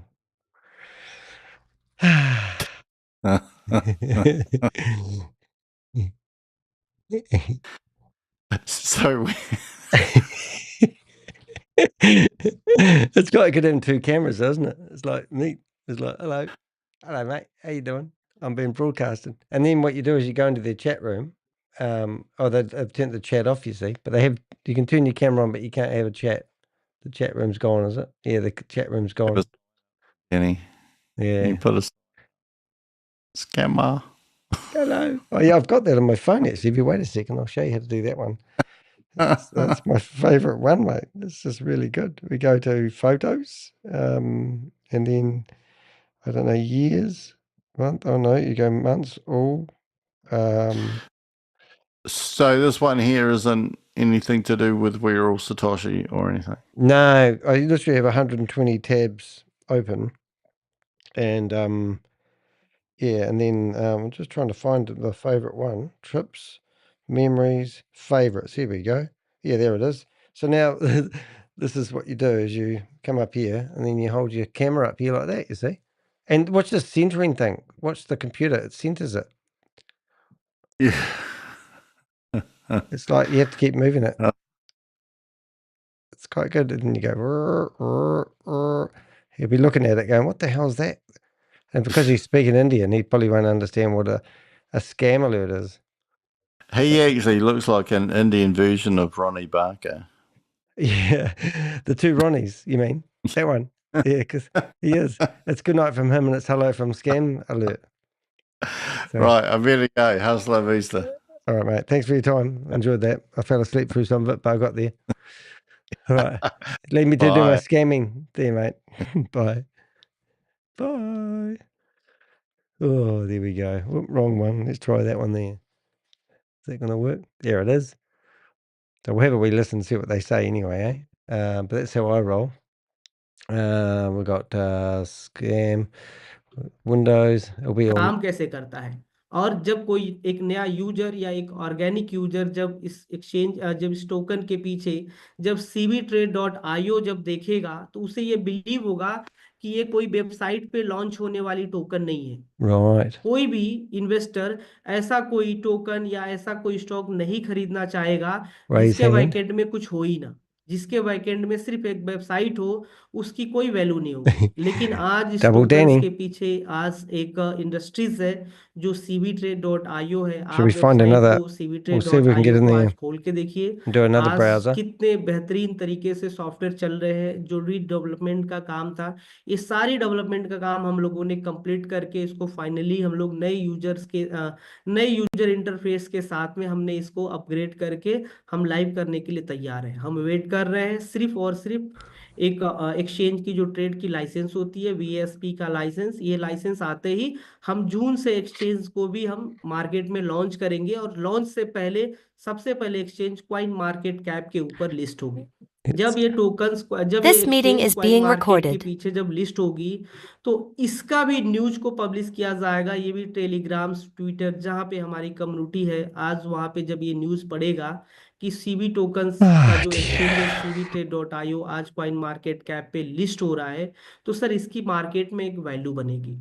Now I've got और a wall आप of सोच के green. देखिए सिर्फ 25 lakh tokens को ही हम लोगों ने MLM में के थ्रू हमने मार्केट में इसे दिया था, जो कंपनसेशन प्लान के जरिए। आज जो भी हमारे Compensation टोकन्स plan. होल्डर हैं, ये टोकन्स उनके पास आ कहाँ से रहे थे सर? इसका सिंपल सा फॉर्मूला ये था कि जिन्होंने I think he's staking reading off a program के script and he's अंदर not watching tokens what he's doing. खरीदे और स्टेकिंग प्रोग्राम्स के अंदर टोकन्स लगाए, उनको 100% रिवॉर्ड्स के रूप में गए। जो 400 दिन का जो प्लान था कि अगर आप 1000 टोकन्स बाई करके अगर स्टेकिंग में डालते हैं तो आपको बदले में अगले 400 दिनों में And now he's got no 1000 chat room. Tokens No one और can आपको tell him आ what's going जाएंगे। This on. meeting is being recorded.